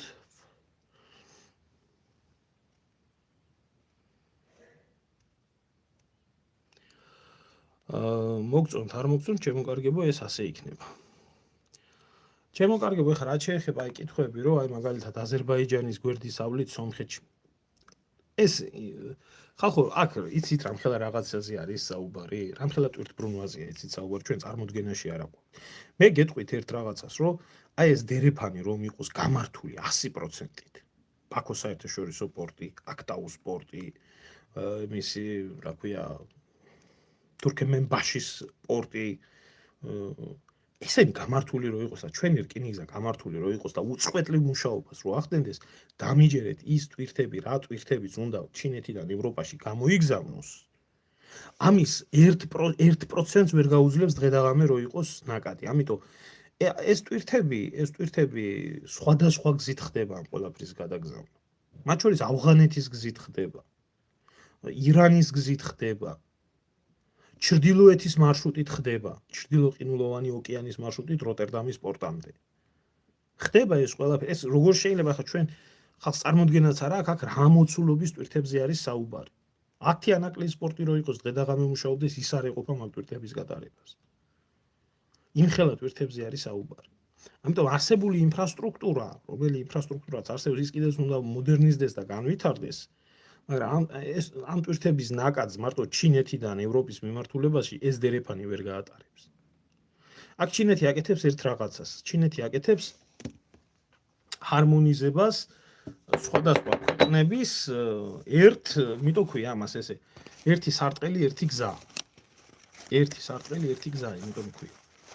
ეს არის ჩინეთისთვის ერთ-ერთი მინიმალური პროექტი. თუმცა ესეც აუცილებელი არის, იმიტომ რომ ამხელა ტვირთბრუნვა არის ამხელა ეკონომიკებს შორის და საღაციდან უნდა გადიოდეს. და ყველა თითოეულ არხს აქვს ესა რა ქვია, უდიდესი მნიშვნელობა. რუსები არ რჩებიან ამ ეგ უკვე ცალკე საკითხი არის, შემოძბაო საქართველოზე გავლილი ტვირთების მიხედვით ხალხს რამე დარჩება თუ არ დარჩება, მაგრამ აქ ერთი რაღაცა არის.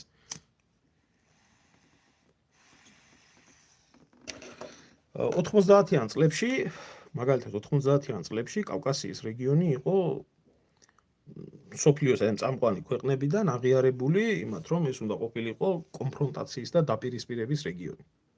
სადაც უნდა ყოფილიყო გეოპოლიტიკური ჭიდილი. აფხაზეთის რკინიგზის ჩაკეტვა განსაკუთრებით დიდ ინტერესში იყო ბრიტანეთის. იმიტომ რომ აფხაზეთის რკინიგზის ჩაკეტვით ჩერდებოდა ერთ-ერთი ხაზი, რომელიც ირანს უკავშირდებოდა. ამიტომ ამ კონფლიქტების გაყინვა და გაჩერება ეს იყო ბრიტანეთის ინტერესში და ახლაც არის.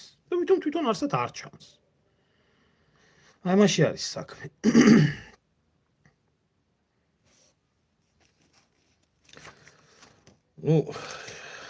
შემოკარგებო ხო ახლა ტრამვაი თავის დროზე რო გააუქმეს თბილისში, იმხელა ისტორია ჰქონდა ტრამვაის, რა თქმა უნდა, ჯერ მაგის გამო იყო ხალხი დასასჯელი და ყოფა ჰქონდა სატირებელი და ახლა თუ აღდგენა იქნება, ახლა ალბათ კიდე კორუფცია იქნება, იქ და კიდე ვიღაცა გაძღება და ვიღაცა გასკდება და მერე დაიჭერენ ეს როგორც ხდება საქართველოში. ჩინეთის პოლიტიკაზე რა უნდა გითხრა ძმაო? აი მე სიმართლე გითხრა, ჩინეთი მიმაჩნია ყველაზე, ესე რომ ვთქვათ, ისეთ გეოპოლიტიკურ მოთამაშედ, რომელთანაც საქართველოს უნდა განავითაროს ეკონომიკური და პოლიტიკური კავშირებიც. ეხლა ამას რო ვიტყვი, ხო? შემომესევიან აქ და რუსე თუმე და ეს და ის. მარტივი მიზეზი არის, ჩვენ არ ვართ ჩინეთის უახლოესი მეზობელი. არ ვართ მაგალითად ისეთი როგორიც არის ქაშმირი, არა ვართ დამანსკის კუნძულები როგორიც იყო, არა ვართ ჩრდილო კორეა ასე შემდეგ. ჩინეთი თავის რეგიონში და თავის საზღვრებთან ხშირ შემთხვევაში ძალიან აგრესიულადაც იქცევა. მაგრამ სხვა მეზობლებთან და შორეულ ქვეყნებთან ჩინეთს აქვს ძალიან მკვეთრად გამოკვეთილი სტრატეგია. შვიდობიანი თანაცხოვრების განვითარების დოქტრინა. ჩინეთი არ შედის რომელიმე რეგიონში ომით, სისხლით, უბედურებით. ჩინეთი შედის ეკონომიკით და ეკონომიკური პროექტებით. და ჩინეთი სადაც შედის, თulis რომ იქ შვიდობა იქნება და იმიტომ შედის იქ. ამიტომ ჩინური ელემენტი კავკასიაში გამორიცხავს ომს და არეულობას. თუკი ჩინეთის დაინტერესება იქნება კავკასიაში. ჩინეთი ის და რაც შეეხება იმას, რომ ჩინეთის საკითხი ჩინეთი ის ქვეყანა არის, სადაც აი ახლაც 24 საათის მანძილზე მომავლის ქვეყანა არის 3 მილიონი მეცნიერი მუშაობს მეცნიერების ცხოვრების განვითარებაზე. მსგავსი ფუფუნება არც ერთ ქვეყანას არ აქვს. ამხელა უზარმაზარი რაოდენობის მეცნიერები მუშაობდნენ ცხოვრების და ადამიანების კაცობრიობის გაუმჯობესებისთვის. ჩინელები თვითონ სულ სხვა ხალხი არიან. ეხლა რაც შეეხება იმას, რომ ჩინელები ჩამოგვისახლდებიან, დემოგრაფიული კოლაფსი გვაქვს, ესე სისულელია ეგ ყველაფერი და რატო? როგორი საემიგრაციო პოლიტიკაც გექნება, როგორ პირობებსაც შეთავაზებ, იმის და მიხედვით მოიქცევა ის აქ. შენ თუ მიეცი ჩინელებს აქ უიზოთ ჩამოსვლის და დარჩენის და ცხოვრების და განვითარების უფლება, ეს შენი ბრალია, ჩინეთის ბრალი არ არის.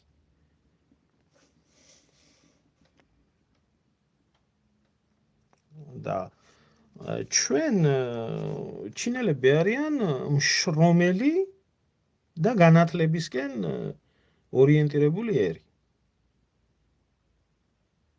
აი ასეთ ხალხთან ურთიერთობა და მეგობრობა მე ვფიქრობ ჩემ ქვეყანას გაიზმოუტანს. და მძარცველებთან, ღლეტველებთან და ხალხთან, რომელზეც თვითონ ამერიკელები ამბობენ, რომ აი თვითონ კისინჯერის სიტყვებია, იყო ამერიკის მტერი საშიშია, მაგრამ იყო ამერიკის მეგობარი, ეს სასიკვდილო საშიში. ეგეთ ხალხთან ურთიერთობა ქვეყანას კაის არაფერს არ მოუტანს და არაერთხელ შეწირეს საქართველოს მსხვერპლად თავიანთ ბინძურ პოლიტიკას. და ახლაც დღესაც რასაც აპირებენ, ზუსტად აი ამას აპირებენ.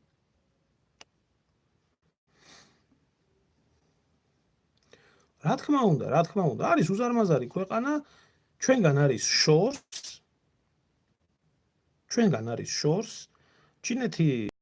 ჩინეთისთვის არის საქართველოს ძალიან მნიშვნელოვანი ქვეყანა და რატო არის მნიშვნელოვანი? ჩინეთი არის უდიდესი სავაჭრო პარტნიორი ევროპის.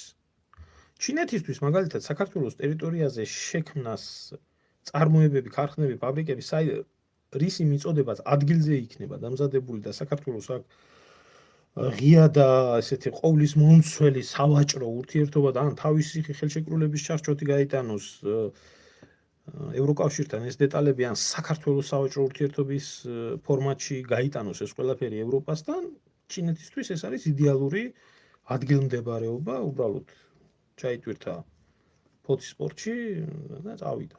არის იქ 2 დღეში. აი ჩინეთიდან კიდე მთელი ჩრდილოყინულოვანი ოკეანე უნდა მოიაროს, როტერდამის პორტში უნდა ჩამოიტანოს და იქიდან უნდა განაწილდეს.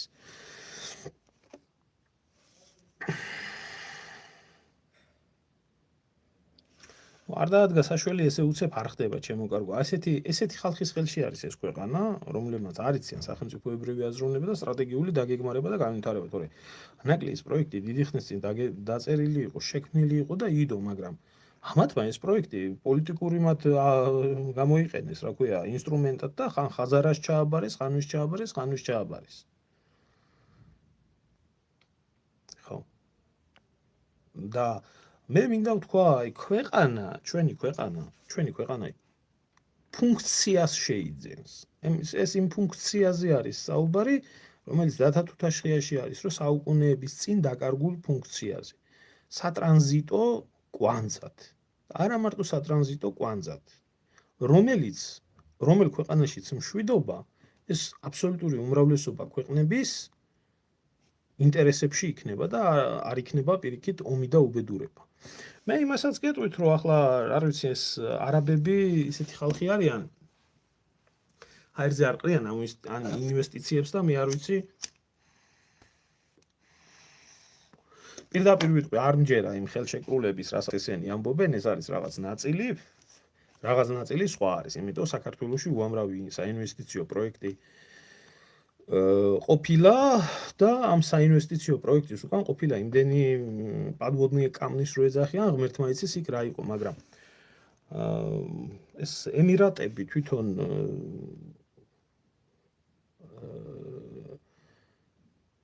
ცოტა ისეთი ქვეყანა არის, პატარა კია ტერიტორიულად, მაგრამ უზარმაზარი კაპიტალის მოცულობისა და ძალიან ბევრ გეოპოლიტიკურ თამაში არის ჩაბმული. ისინი ფულს არ ჩადებენ ისეთ ადგილას, სადაც ომს და უბედურებას ელოდებიან. მე თვითონ ამხელა ფულს ახლა რა მიზნით იდება და რატო იქნება არ ვიცი. თუმცა არის ერთი ძალიან საინტერესო მომენტი. ამაზე კიდე არავის არ ვიცი ახლა არ უსაუბრებია, შეიძლება ამ პროექტის მიღმა ესეც იყოს ყველაფერი. მაგალითად არის ესეთი ძალიან სერიოზული პროექტი, რომელიც ითვალისწინებს სპარსეთის ყურეში, ერაყის ტერიტორიაზე შექმნას უზარმაზარი პორტისას. და აი ამ პორტიდან რკინიგზის მშენებლობას თურქეთამდე და აი თურქეთიდან უკვე მე დანარჩენ ქვეყნებში. მათ შორის სომხეთი შეუერთდა ამ პროექტს. რა თქმა უნდა, ახლა თუ კი ეს პროექტი და ამას ხო საინტერესო არის ის, რომ ამ პროექტს, აღნიშნულ პროექტს ხელმძღვანელობს და მხარს უჭერს გაერთიანებული ემირატები. ემირატების პროექტი არის ერთ-ერთი, იმიტომ რომ მათ უზარმაზარი ფული აქვს და უნდათ რომ დააბანდონ ამ ყველაფერში, რადგან ნავთობის ერა შეიძლება მალე დამთავრდეს. იმიტომ ყველგან უნდა ეს ქვეყანა რო იყოს. აქედან გამომდინარე, მე არ გამოვრიცხავ, რომ ამა თუ იმ ფორმით ესეც იყოს. ესეც იყოს მათი ინტერესის სფერო. ეს ძალიან რეალური პროექტი არის. ერაყის რკინიგზა პირდაპირ თურქეთთან შეერთებული და თურქეთის რკინიგზის საშუალებით უკვე სომხეთთან, საქართველოსთან, აზერბაიჯანთან, რუსეთთან, ჩრდილოეთის სამხრეთის მარშრუტის გაძლიერებაზე. ამაში არის საქმე, იცით?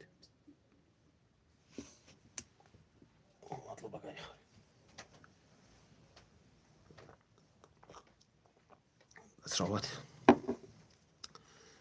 ხო და ჩვენი ქვეყანა რეალურად არის უამრავ საინტერესო გეოპოლიტიკურ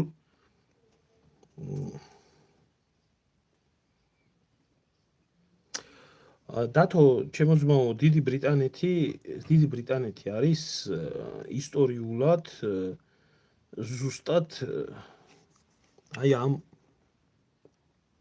თავის მარხვების, გადაკიდების და ათასი უბედურებების ქვეყანა. ამის უდიდესი გამოცდილება აქვს, განსაკუთრებით კარგად იცნობს აზიურ რეგიონს და აზიურ რეგიონში ვის როგორ გადაკიდებს და გადმოკიდებს ერთმანეთზე ზეპირათიც და უდიდესი გამოცდილება აქვს.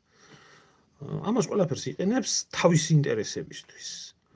და საქმე იმაში არის, რომ ჩინეთს, დიდ ბრიტანეთთან და შეერთებულ შტატებთან, ასევე საფრანგეთთანაც აქვს ძალიან ძველი დიდი წყენა.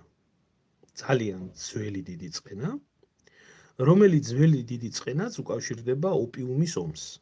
ეს ცინის იმპერიის და ბრიტანეთის იმპერიის შეჯახების ამბავი, როდესაც ბრიტანელებს უნდათ ჩინეთში შეღწევა სავაჭრო ურთიერთობით ბევრი ფული შეუნა და არ უშვებდნენ ცხვირს არ აყოფიებდნენ ცინის იმპერია. მათ მონახეს ომის მიზეზი ოპიუმის გამო დაამარცხეს ჩინელები და მოაწერიეს ხელშეკრულებაზე ხელი, რომელი ხელშეკრულებაც ოპიუმის დაუბეგრავ შეტანას ითვალისწინებდა ჩინეთში და პრაქტიკულად ჩინელიერი გახადეს ნარკომან ერად. რომელმაც ჩინეთი 2 საუკუნოვან ქაოსში ჩააგდო, თითქმის 2 საუკუნოვან ქაოსში ჩააგდო 150-ში განსაკუთრებით. მინიმუმ რა. ზუსტად არ მახსოვს ეს წლები რო გითხრა, მაგრამ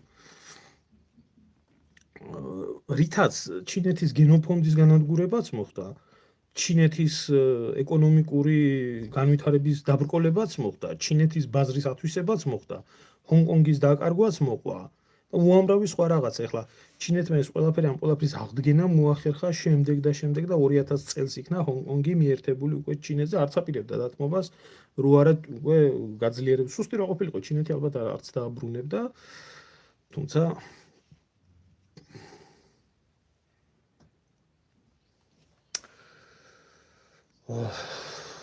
ჩემო გიორგი ძალიან ქართველებისთვის მე ვიტყვი ერთ რაღაცას. რუსეთი და საქართველო ისტორიის მანძილზე არის ბევრი რამით დაკავშირებული. როგორც დადებითი, ასევე უარყოფითი კავშირებით. მაგრამ სამყარო არ დგას ერთ ადგილას. ჩვენ არ გქონია რაღაცა ტროობის უწყვეტი საუკუნეები, როგორიც ჰქონდა თურქეთთან. თურქეთთან, რომელთანაც გქონდა რაღაც საუკუნოვანი ომების ისტორია და დღეს რო გკითხოს და ისე მოუწამლეს ხალხს თავი უკვე თურქები ძმად მიაჩნიათ. ბიჭო, ბრიტანეთი საერთოდ ქართველმა სხვა ქვეყნებთან არ უნდა გააკეთო ისა, რა ქვია, იმდენი რაღაცაა შენ ისტორიაში მომხდარი, მაგრამ აი ელემენტარულად ვიტყვი. ბრიტანეთი და საფრანგეთი იყვნენ და ახლაც არიან მარადიული მტრები და ზიზღი აქვთ ერთმანეთთან. 100 წლიანი მარტო უწყვეტი ომი ქონდათ. აქ არ არის საქმე, რომ 100 წლის მანძილზე უწყვეტი ომი ქონდათ. მიუხედავად ამ ყველაფრისა, დადგა დრო და ეპოქა, რომ ერთმანეთის მტრობამ, კარგი, არც ერთ მხარეს მოუდანა და არც მეორე მხარეს მოუდანა და მოუწიათ ერთმანეთთან მოკავშირეობის ხელშეკრულებების გაფორმება, პირველ და მეორე მსოფლიო ომში ერთად ომი, ერთ სამხედრო ბლოკში ყოფნა, ერთ პოლიტიკურ აერთიანებაში ყოფნა და მიუხედავად იმისა, დღემდე საფრანგეთში ანეკდოტებით დაწყებული ინგლისელებთან მიმართ ენა რო იცოდეს, ფრანგმა ინგლისურად არ დაგელაპარაკება, რამდენიც გინდა.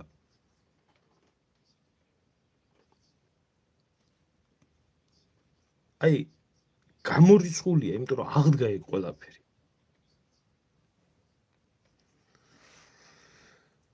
Политика массе даалага. Это грузинский язык, дорогой. Магуард хари мухбе, хочам мухбе, си магуард. Это сванский язык, если тебе так интересно.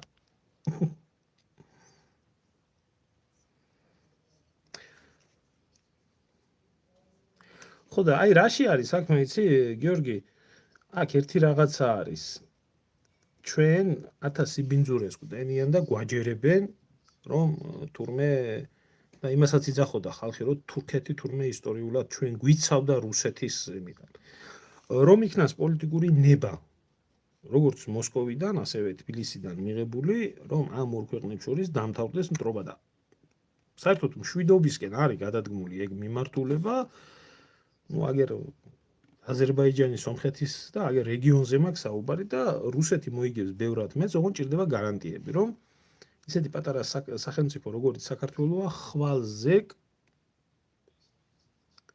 ხვალზე ისევ არ იქნება გადაბირებული რომელიმე ქვეყნიდან და ისევ არ წავა აქ საუბარი ნატოზე, კვატოზე, უბედურებაზე და ბაზებზე და უამრავ სხვა უბედურებაზე. ჩემო ძმაო რო იყოს ეს ნება გამოთქმული და დასრულება ამ დაძაბულობის და კონფლიქტის ორივე მხრიდან აი ეს განწყობა შეიძლება ერთ წელიწადში თავიდან ბოლომდე შეიცვალოს. გამოვლიან იქედანაც, გამოვლიან აქედანაც უამრავი ქართველები, რუსები და დაიწყებენ ლაპარაკს ქართველების და რუსების ერთობლივ ბრძოლებზე, ერთობლივ სიკეთეებზე, ქართველის როლზე რუსეთში, რუსების როლზე საქართველოში და ეს გესლი, ეს რუსოფობია ერთ დღეში თუ არა ერთ წელიწადში დასრულდება. ну იმის სანაცვლოდ, რასაც საქართველოს ტერიტორიული მთლიანობის აღდგენა ერქმება. ну ამისკენ უნდა იქნას გადადგმული ნაბიჯი და ამისკენ უნდა იქნას გადადგმული დიალოგი. სამხრივად ამას ვერც რუსეთი გააკეთებს და ვერც საქართველო. ამიტომ ჩვენ როდესაც ვსაუბრობთ პოლიტიკაზე, არ შეიძლება პოლიტიკა იქნას ჩარჩოებში ჩასმული. ჩვენ გვეუბნებიან ასეთ რაღაცას, ჩვენ ჩაგვსვეს ჩარჩოში, ჩაგვიწერეს კონსტიტუციაში ეს, ჩაგვიწერეს ის და გვითხრეს ესეთი რაღაცა. თქვენ ნატოში და ევროკავშირში მიდიხართ, სხვა მხრივ არ უნდა იაზრონ. სხვა ყველაფერი, რასაც ნატო და ევროკავშირი იტყვის, ზუსტად ისე უნდა მოიქცე. Спасибо, большое. Спасибо. Знаем, что грузинскую культуру очень уважают в России.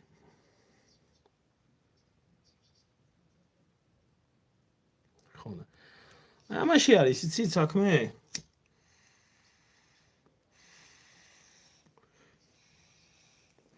ამისკენ მუშაობის ერთი ნაბიჯი არ გადადგმულა. ისევე როგორც ბევრი რაღაცა, რასაც ვამბობდი, ხო?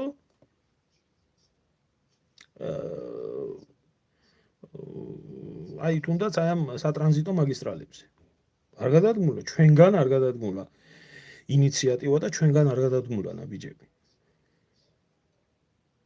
აქ არის ერთი რა, აქ არის უბრალოდ ჩვეულებრივად ჩამოყალიბებული ავადმყოფური დამოკიდებულება რუსეთმა გაიყვანოს ჯარი საქართველოსთან, წაიღოს აღიარება აფხაზეთის და სამაჩაბლოსში და მერე დაველაპარაკებით. მე რაღაცზე უნდა ელაპარაკო, მე ვერ ხვდები, ეს მხოლოდ შეიძლება დებილმა თქვას. ჩამოყალიბებულმა დებილმა და იდიოტმა, რომელსაც თავში ერთი მასტერკატვინი არ აქვს. იმიტომ რომ უნდა იცოდე მინიმუმ რომ მსგავსი რაღაცა არ მოხდება. და თუ ეს მოხდა ცივი ომის დროს, მთელი გერმანია ფეხქვეშ იყო გაგებული. ოღონ რუსეთს გაიყვანა ჯარები და კაზარმებით დაწყებული, იმით ყველაფერს უშენებდა.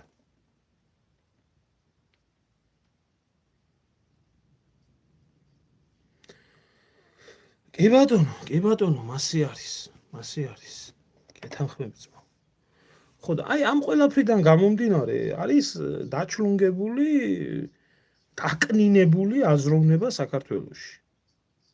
რომ ყველა ჩვენი პარტნიორია, ჩვენ არავის პარტნიორი ვართ, როცა საქმეზე მიდგება და ეხლა ადამიანები, რომლებიც არიან ქცეული ბიძინას ზებრად და პინგვინად, ის ვერ შექმნის ვერაფერს საკუთარი ერისთვის და საკუთარი ქვეყნისთვის. მონას არაფერი შეუქმნია არასდროს. არაფერი არ შეუქმნია. მონის გამოგონებული არაფერი არა. ყველაფერს სჭირდება თავისუფალი აზროვნება.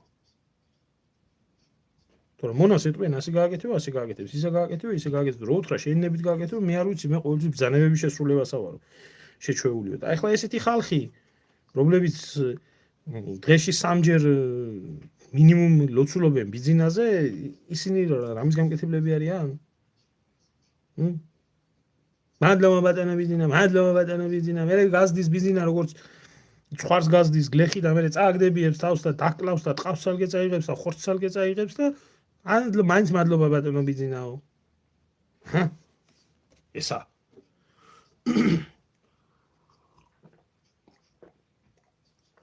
კარგი, ჩემო კარგო, მე ძირითადში დავასრულე ჩემი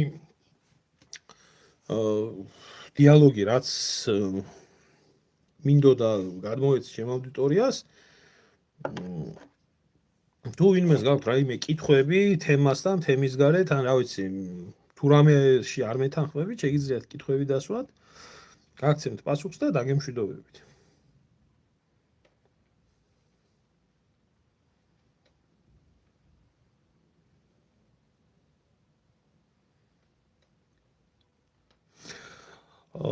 ჩემო ძმაო, აი შეხედე, აი ესეთი კითხვა არის, რომ ანუ დაველაპარაკეთ, გაიყვანეს ჯარი, გვაქვს იდეალური ურთიერთობა და ამერიკის რეაქცია რა იქნება, ანუ რითი იმოქმედებს, რა შეიძლება ამერიკიდან მოხდეს. აი ჩემო ძმაო, ზუსტად მაგაში არის საქმე, რომ დასავლეთი ისტორიულად ყოველთვის თამაშობდა ნეგატიურ როლს ქართულ-რუსულ კონფლიქტში. ყოველთვის როცა ჭირდებოდა, მაგალითად 1920 წელს ბრიტანეთი გამოდიოდა გარანტად საქართველოს და რუსეთს შორის ხელშეკრულების სოჭის ოლქის სანაცვლოდ ნეიტრალიტეტის გამოცხადების სანაცვლოდ საქართველოზე თავდაუცმელობის ფაქტის გამოწერას, როცა ჭირდებოდა, საერთოდ ავიწყდებოდა ეგ ყველაფერი. როდესაც ხდებოდა საქართველოს და რუსეთის თუნდაც იგივე აფხაზეთის კონფლიქტთან დაკავშირებით, გამორბოდნენ ამერიკელი დიპლომატები, წიოდნენ და კიოდნენ და ჩხიოდნენ, რომ ეს არ შეიძლება მოხდეს. იმიტომ ისინი მაქსიმალურად ეცდებოდნენ ამ ყველაფერს, გინდა დევნილების დაბრუნებასთან დაკავშირებით. ამის უფლებას ყოველთვის არ იძლეოდა ბრიტანეთი, ამის უფლებას არ იძლეოდა შეერთებული შტატები. ისინი ქმნიდნენ ისეთ დიპლომატიურ ხაფანგებს, რომელი ხაფანგებიდანაც აძლევდნენ ისეთ იმას, თქვენ თუ ამას იტყვით, ესე იგი აფხაზეთი და სამაჩაბლო იქნება აღიარებული. ამიტომ თქვენ ჩვენ დაგვიჯერეთ. ის ხელს შეუშლის ამ ყველაფერს. მე არ ვიცი ზუსტად რა იქნება, ახლა ომს ვერ გამოგვეცხადებს, მაგის გამო გამორიცხული არის, მაგრამ არ გამორიცხოთ, რომ სანქციები იყოს, აი თუნდაც იგივე ვარიანტი. მოლდოვის მიმართებაში უკვე შეთანხმებაზე იყო მისული საქმე. პრიდნესტროვის და დანარჩენი მოლდოვის გაერთიანებასთან დაკავშირებით. ისე როგორც გაგაუზია გაერთიანდა მოლდავეთის შემადგენლობაში. დასავლეთმა უარი ათქმევია მოლდოვეთს ამ ხელშეკრულებაზე. იმიტომ რომ იქ ისეთი რაღაც წერიაო, თქვენ თუ მოინდომებთ ნატოში და ევროკავშირში შესვლასო, ნესესპირეთი დაბლოკავს ამ იმას, და თქვენ რუსეთის მონები გამოდიხართ. ყველაფერს იზამს, რაც მის ხელთ არსებული იქნება. მაგრამ შეიძლება ისე კონდეთ არეული მაგათ სიტუაცია, ჩვენ საერთოდ არ ეცალოთ. თუმცა დადებითად არ მოიქცევია.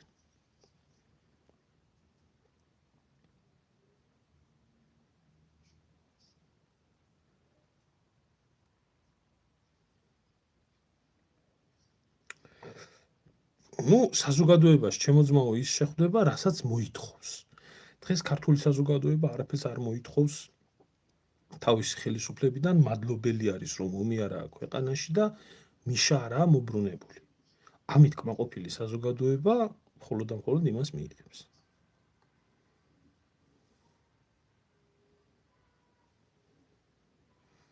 კი ბატონო. კი ბატონო, ჭამეს სვი და იძინეს სექტიდან საშიშროებას არ უნდა ელოდი. ხო, აი მაგ საკითხს რაც შეეხება ჯარს არ გაიყვანს. მეც შორსა ვარ იმ აზრიდან, რომ რუსეთი საქართველოსთან ჯარს გაიყვანს. ძალიან შორსა ვარ მაგ აზრიდან. იმიტომ რომ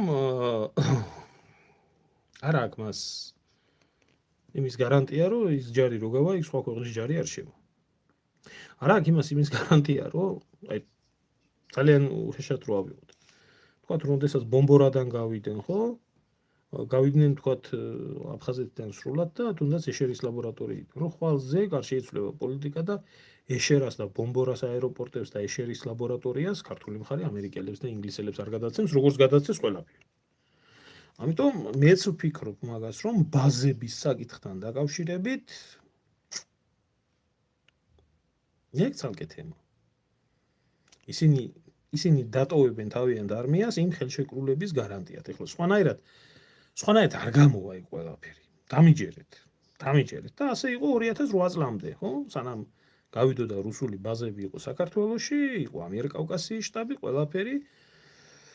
და უფრო მეტიც ხელმოწერა, სხვათა შორის სალომე ზურაბიშვილის თანამდებობით არის ხელმოწერა, რომ რუსული ბაზების გასვლის შემდეგ ბათუმში შექმნილიყო ქართულ-რუსული სამხედრო ბაზა. ერთობლივი სამხედრო ბაზა და ესეც ხელმოწერილი არის და ესეც ნაცების გაფორმებული არის რუსებთან და დევს ეს ხელშეკრულება ემაში, რა ქვია, არქივში.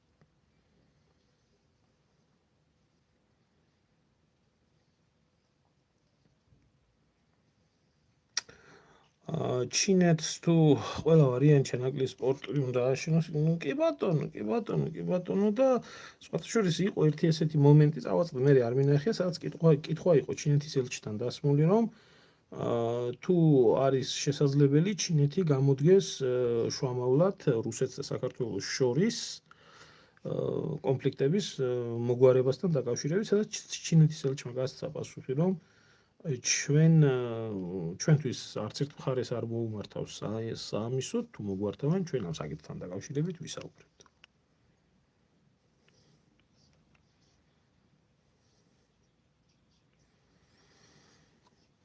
მე იმის თქმა მინდა, ჩემო ძმაო, რომ ომით დაკარგული ტერიტორიების მშვიდობით დაბრუნება თუ შეიძლება, მე იმის თქმა შემიძლია, ძმაო, რომ აღნიშნულ რეალობაში ომით დაბრუნება არის გამორიცხული. ფაქტობრივი შედეგი არის უკრაინაში, ვინც ხედავს, რომ ზუსტად იგივე ანკლავები, რომლებიც იყო რუსული ანკლავები და ცდილობდა უკრაინა სამხედრო ძალით აღედგინა და ხარში ედგა მთელი დასავლეთი თავის ტერიტორიული მთლიანობა არ გამოვიდა და გადაიზარდა ფართომასშტაბიან ომში. ახლა ჩვენ ასე გვერდში არავინ დაგვიდგება და არც ამის რესურსი გვაქვს. აი მშვიდობიანებად არის შესაძლებელი, აბა ან ომი უნდა იყოს, ან მშვიდობიანობის თემა უნდა იყოს, მაგრამ დიპლომატია უნდა იყოს პრინციპული და უნდა იყოს სწორი.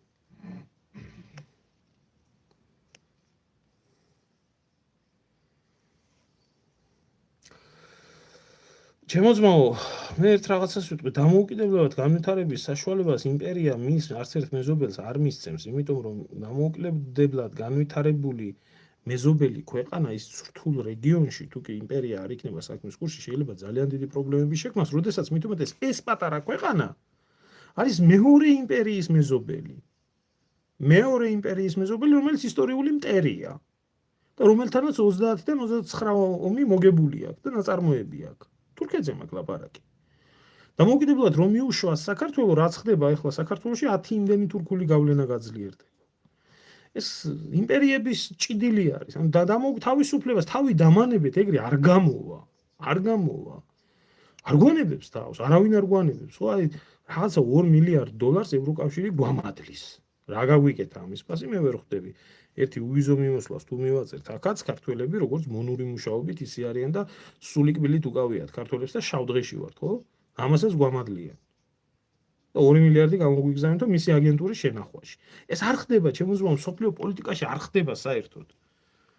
არ ხდება, აი მაგალითად იგივე დამოკიდებულება აქვს ამერიკის შეერთებულ შტატებს სამხრეთ ამერიკასთან მიმართებაში, ამერიკის ქვეყნებთან მიმართებაში, იგივე პანამასთან, იგივე კოლუმბიასთან მიმართებაში. პანამა რომელიც იყო კოლუმბიის ნაწილი, იქაც სეპარატიზმი გაღვივდა, იქაც ამერიკული ჯარი შევიდა და მე გაიჭრა ის არხი და მე მიიღო ის ამერიკა მთელი იმ ხნის მანძილზე. და ამ პოლიტიკას თეოდორ რუზველტის პოლიტიკას ერქვა დიდი რკინისკეტის პოლიტიკა. და კოლუმბიის პრეზიდენტი ამბობდა ღმერთო ჩემო და ჩემო საცოდაო ქვეყანაო, რა შორს ახარ ღმერთიდან და რა ახლოს ახარ ამერიკასთან. ეს არის პატარა ქვეყნების და იმპერიების ურთიერთობის ეს ჩვენ ბიზანტიის იმპერია, ქრისტიანული მართლმადიდებლური იმპერია იყო, ის გულშრობდა და გვაწამებდა და გვაწვალებდა მის ჭკუაზე, ხო? როდის ყოფილა? ერთ-ერთი გამოსავალია შენ თვითონ გაძლიერდე ისე რომ მათი გავლენიდან გამოხვიდე.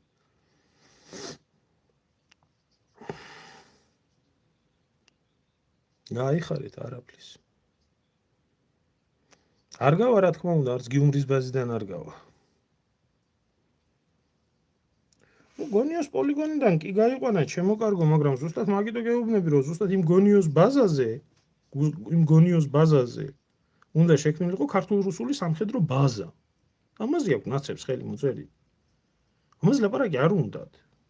იქედან თუ გაიყვანა და თუ ნაცებმა გადაწყვიტეს გადავაგდებთო, სამაგიეროდ ეგერ ოჩამჩირეში გახსნა, გალში გახსნა, გულრიფში გახსნა, სოხუმში დაამატა, ცხინვალში და ჯავაში და ახალგორში გახსნა კიდე ბაზები.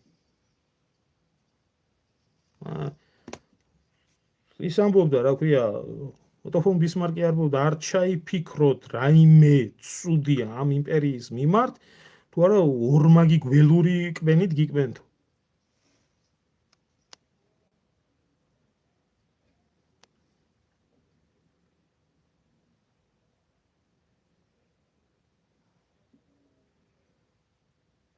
ნუ ახლა ჩემო ძმაო, ყველა საგანმოაზროვნე ადამიანი უნდა გაერთიანდეს ისეთ გაერთიანებაში, რომელიც პარტიას არ წარმოადგენს. არის ქართველთა დიდი გაერთიანება, უნდა დაჯგუფდეს იქ ხალხი, უნდა შეიქმნას სახალხო მოძრაობა, რომელიც სახელმწიფოში მომჯდარ ამ გაქცევებულ ჩინოვნიკებს აიძულებს ეროვნული საქმის გაკეთებას.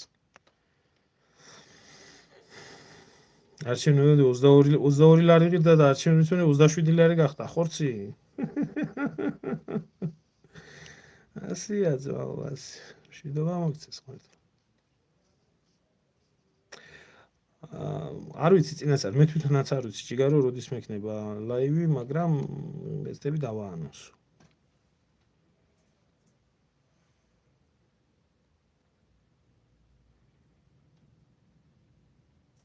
იმად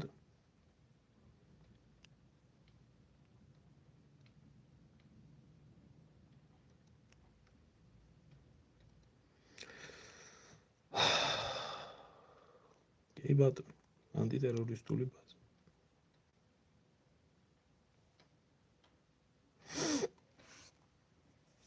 ადრე გააქვთ მოსმენილი, რომ რუსეთს აქვს პროექტი შავი ზღვიდან კასპიის ზღვამდე არხის გაჭრასთან დაკავშირებით, რეალურად არის თუ არა შესაძლებელი. ჩემო კარგებო, ეს თავის დროზე სტალინის პროექტი იყო.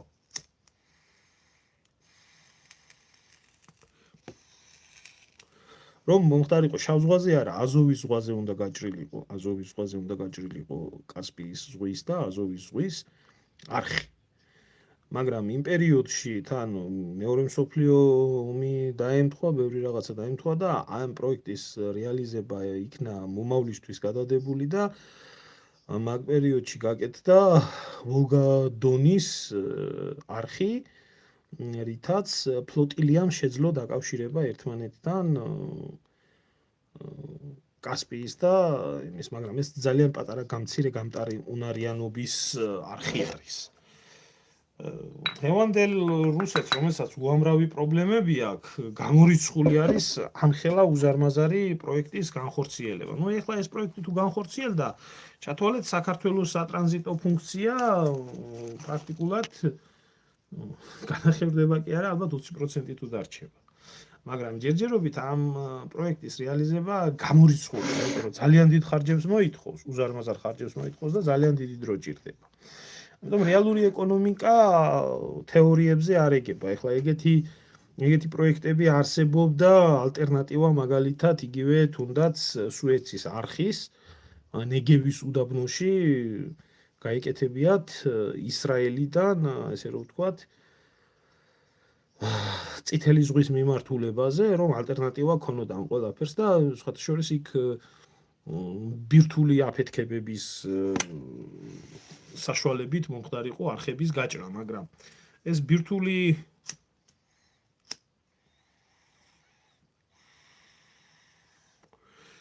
ბომბებით არხების გაკეთება იმ პერიოდში 60-იან წლებში ძალიან პოპულარული იდეა იყო. ამას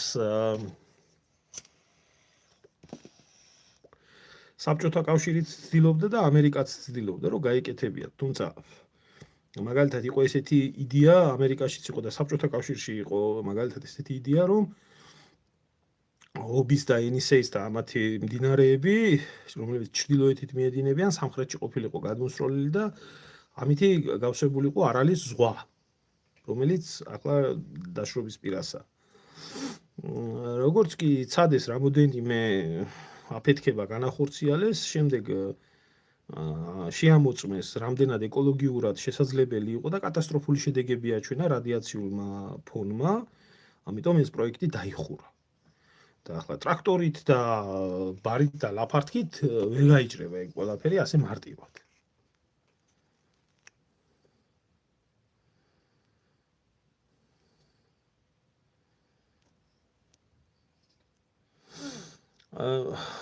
ანუ საქართველოში მას ურჩევნია ეხლა როგორც არის ისე იყო, ვიდრე ეკონომიკურად უარეს მდგომარეობაში ენერგო უთხრა, რომ ის საფასურო დროს შენი ტერიტორია დაგიბრუნოს და იქნება სჭირი, არაო გეტყვიან. არ ვიცი ახლა ზუსტად ბევრ თემაზე ვლაპარაკობ, შეიძლება მოგვიანებით ვკითხულობ ახლა მე ამ კომენტარს, რომ აქ საერთოდ გეოპოლიტიკური საკითხები ძალიან ძნელად წყდება. ქვეყნების დაშლას ძალიან სერიოზული მიზეზები ჭირდება და ქვეყნების ტერიტორიული მთლიანობის აღდგენასაც ძალიან სერიოზული მიზეზები ჭირდება. არ არის ეს მარტო ორი ქვეყნის საქმეც, რო გითხრათ ისე. სხვა ბევრი ქვეყნების საქმეც არის ამ ფორმით თუ იმ ფორმით ჩარეულები არიან ამ ყველაფერში, ამიტომ ასე მარტივად არ არის ეს ყველაფერი. არაბიზაცია და მსგავსი იზაციები შემოთავაზა უნდა მოიშოროს ეროვნული ხელისუფლება უნდა იყოს. ნუ ახლა რა ვქნა ჩემოძმა უკეთესი არაა და მაშინ ან ნაცებში შევძანდით ან ქოცებში და ეცადეთ იქიდან რომ შეცვალოთ ქვეყანა, აბა რა ვიცი, აბა რა გითხრათ შენ შემოგევდი.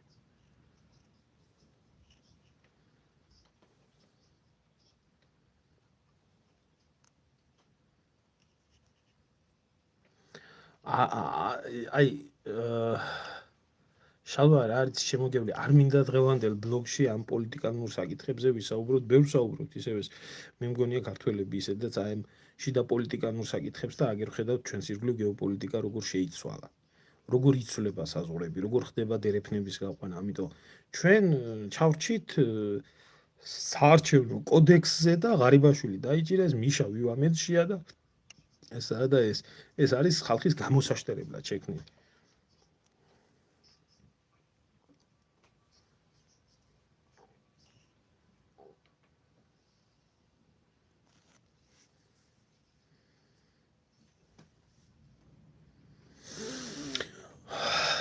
ნუ ჩემოძმაო ამერიკის ჯარის გამოყვანა ავღანეთიდან და უკრაინაში ომის წარმოება რაიმე კავშირში არის ერთმანეთთან.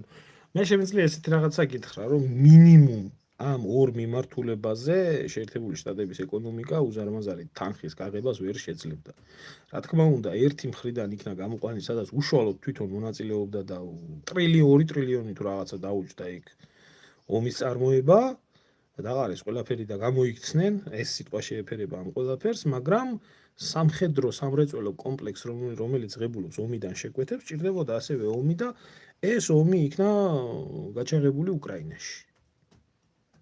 ხო, აი ეს კავშირი ნამდვილად არსებობს და მათთვის ეს სტრატეგიული მიზანი არის. და უფრო მომგებიანი არის უკრაინის ომი ამერიკისთვის, ვიდრე ავღანეთის ომი იყო. მინიმუმ თვითონ არ ომობს, თავის იარაღს ყიდის, ახლა ევროპელები ყიდულობენ უკრაინა ვალებში არის და რაც დარჩება თუ გადარჩება ტერიტორია გადაეცემა არენდით შეერთებულ შტატებს და რუსეთის სანქცირებაშია, გაიხსნა ხელები გაზის და ნავთობის გაყიდვაზე ევროპაში ინკლუზიური უფლება აიღოს და всё.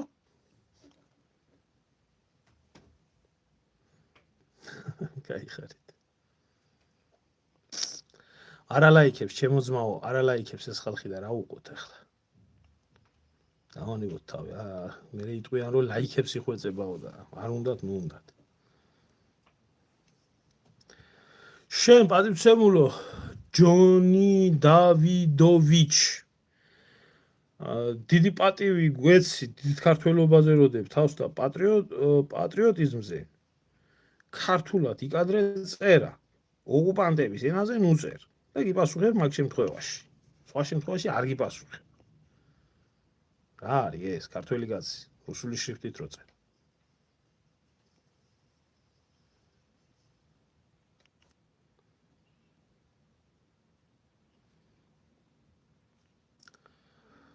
Красивый язык, всем доброго. Спасибо большое, спасибо.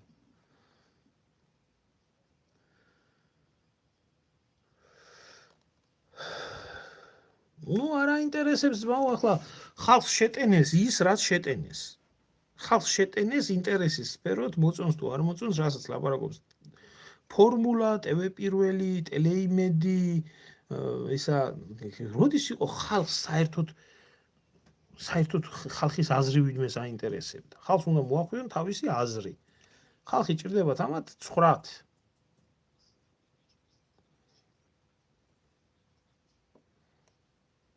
იმედია.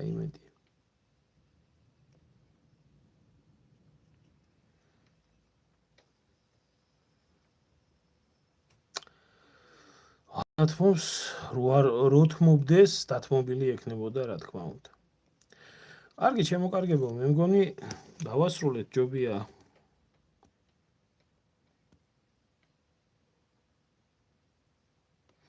რა თქმა უნდა და საქმე რაშია, იცი, ეს ხალხი ქართველები რუსულად წერენ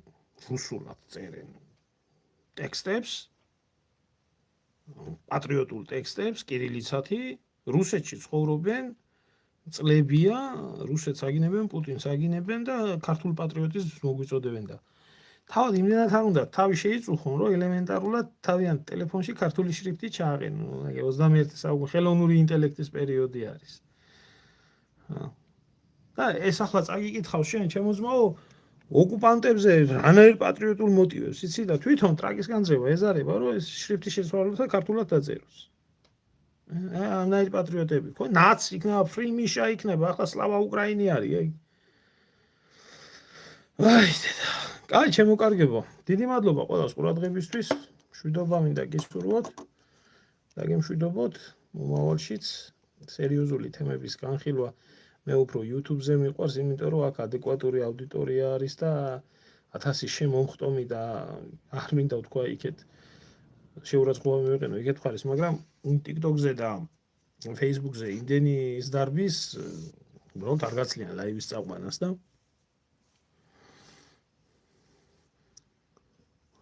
ტელეფონი რო რუსული გაქვს მოსკოვიდან ქართული შრიფტი ჩააყენე научись быть патриотом пошевели одну месту и научись грузин пиши по-грузински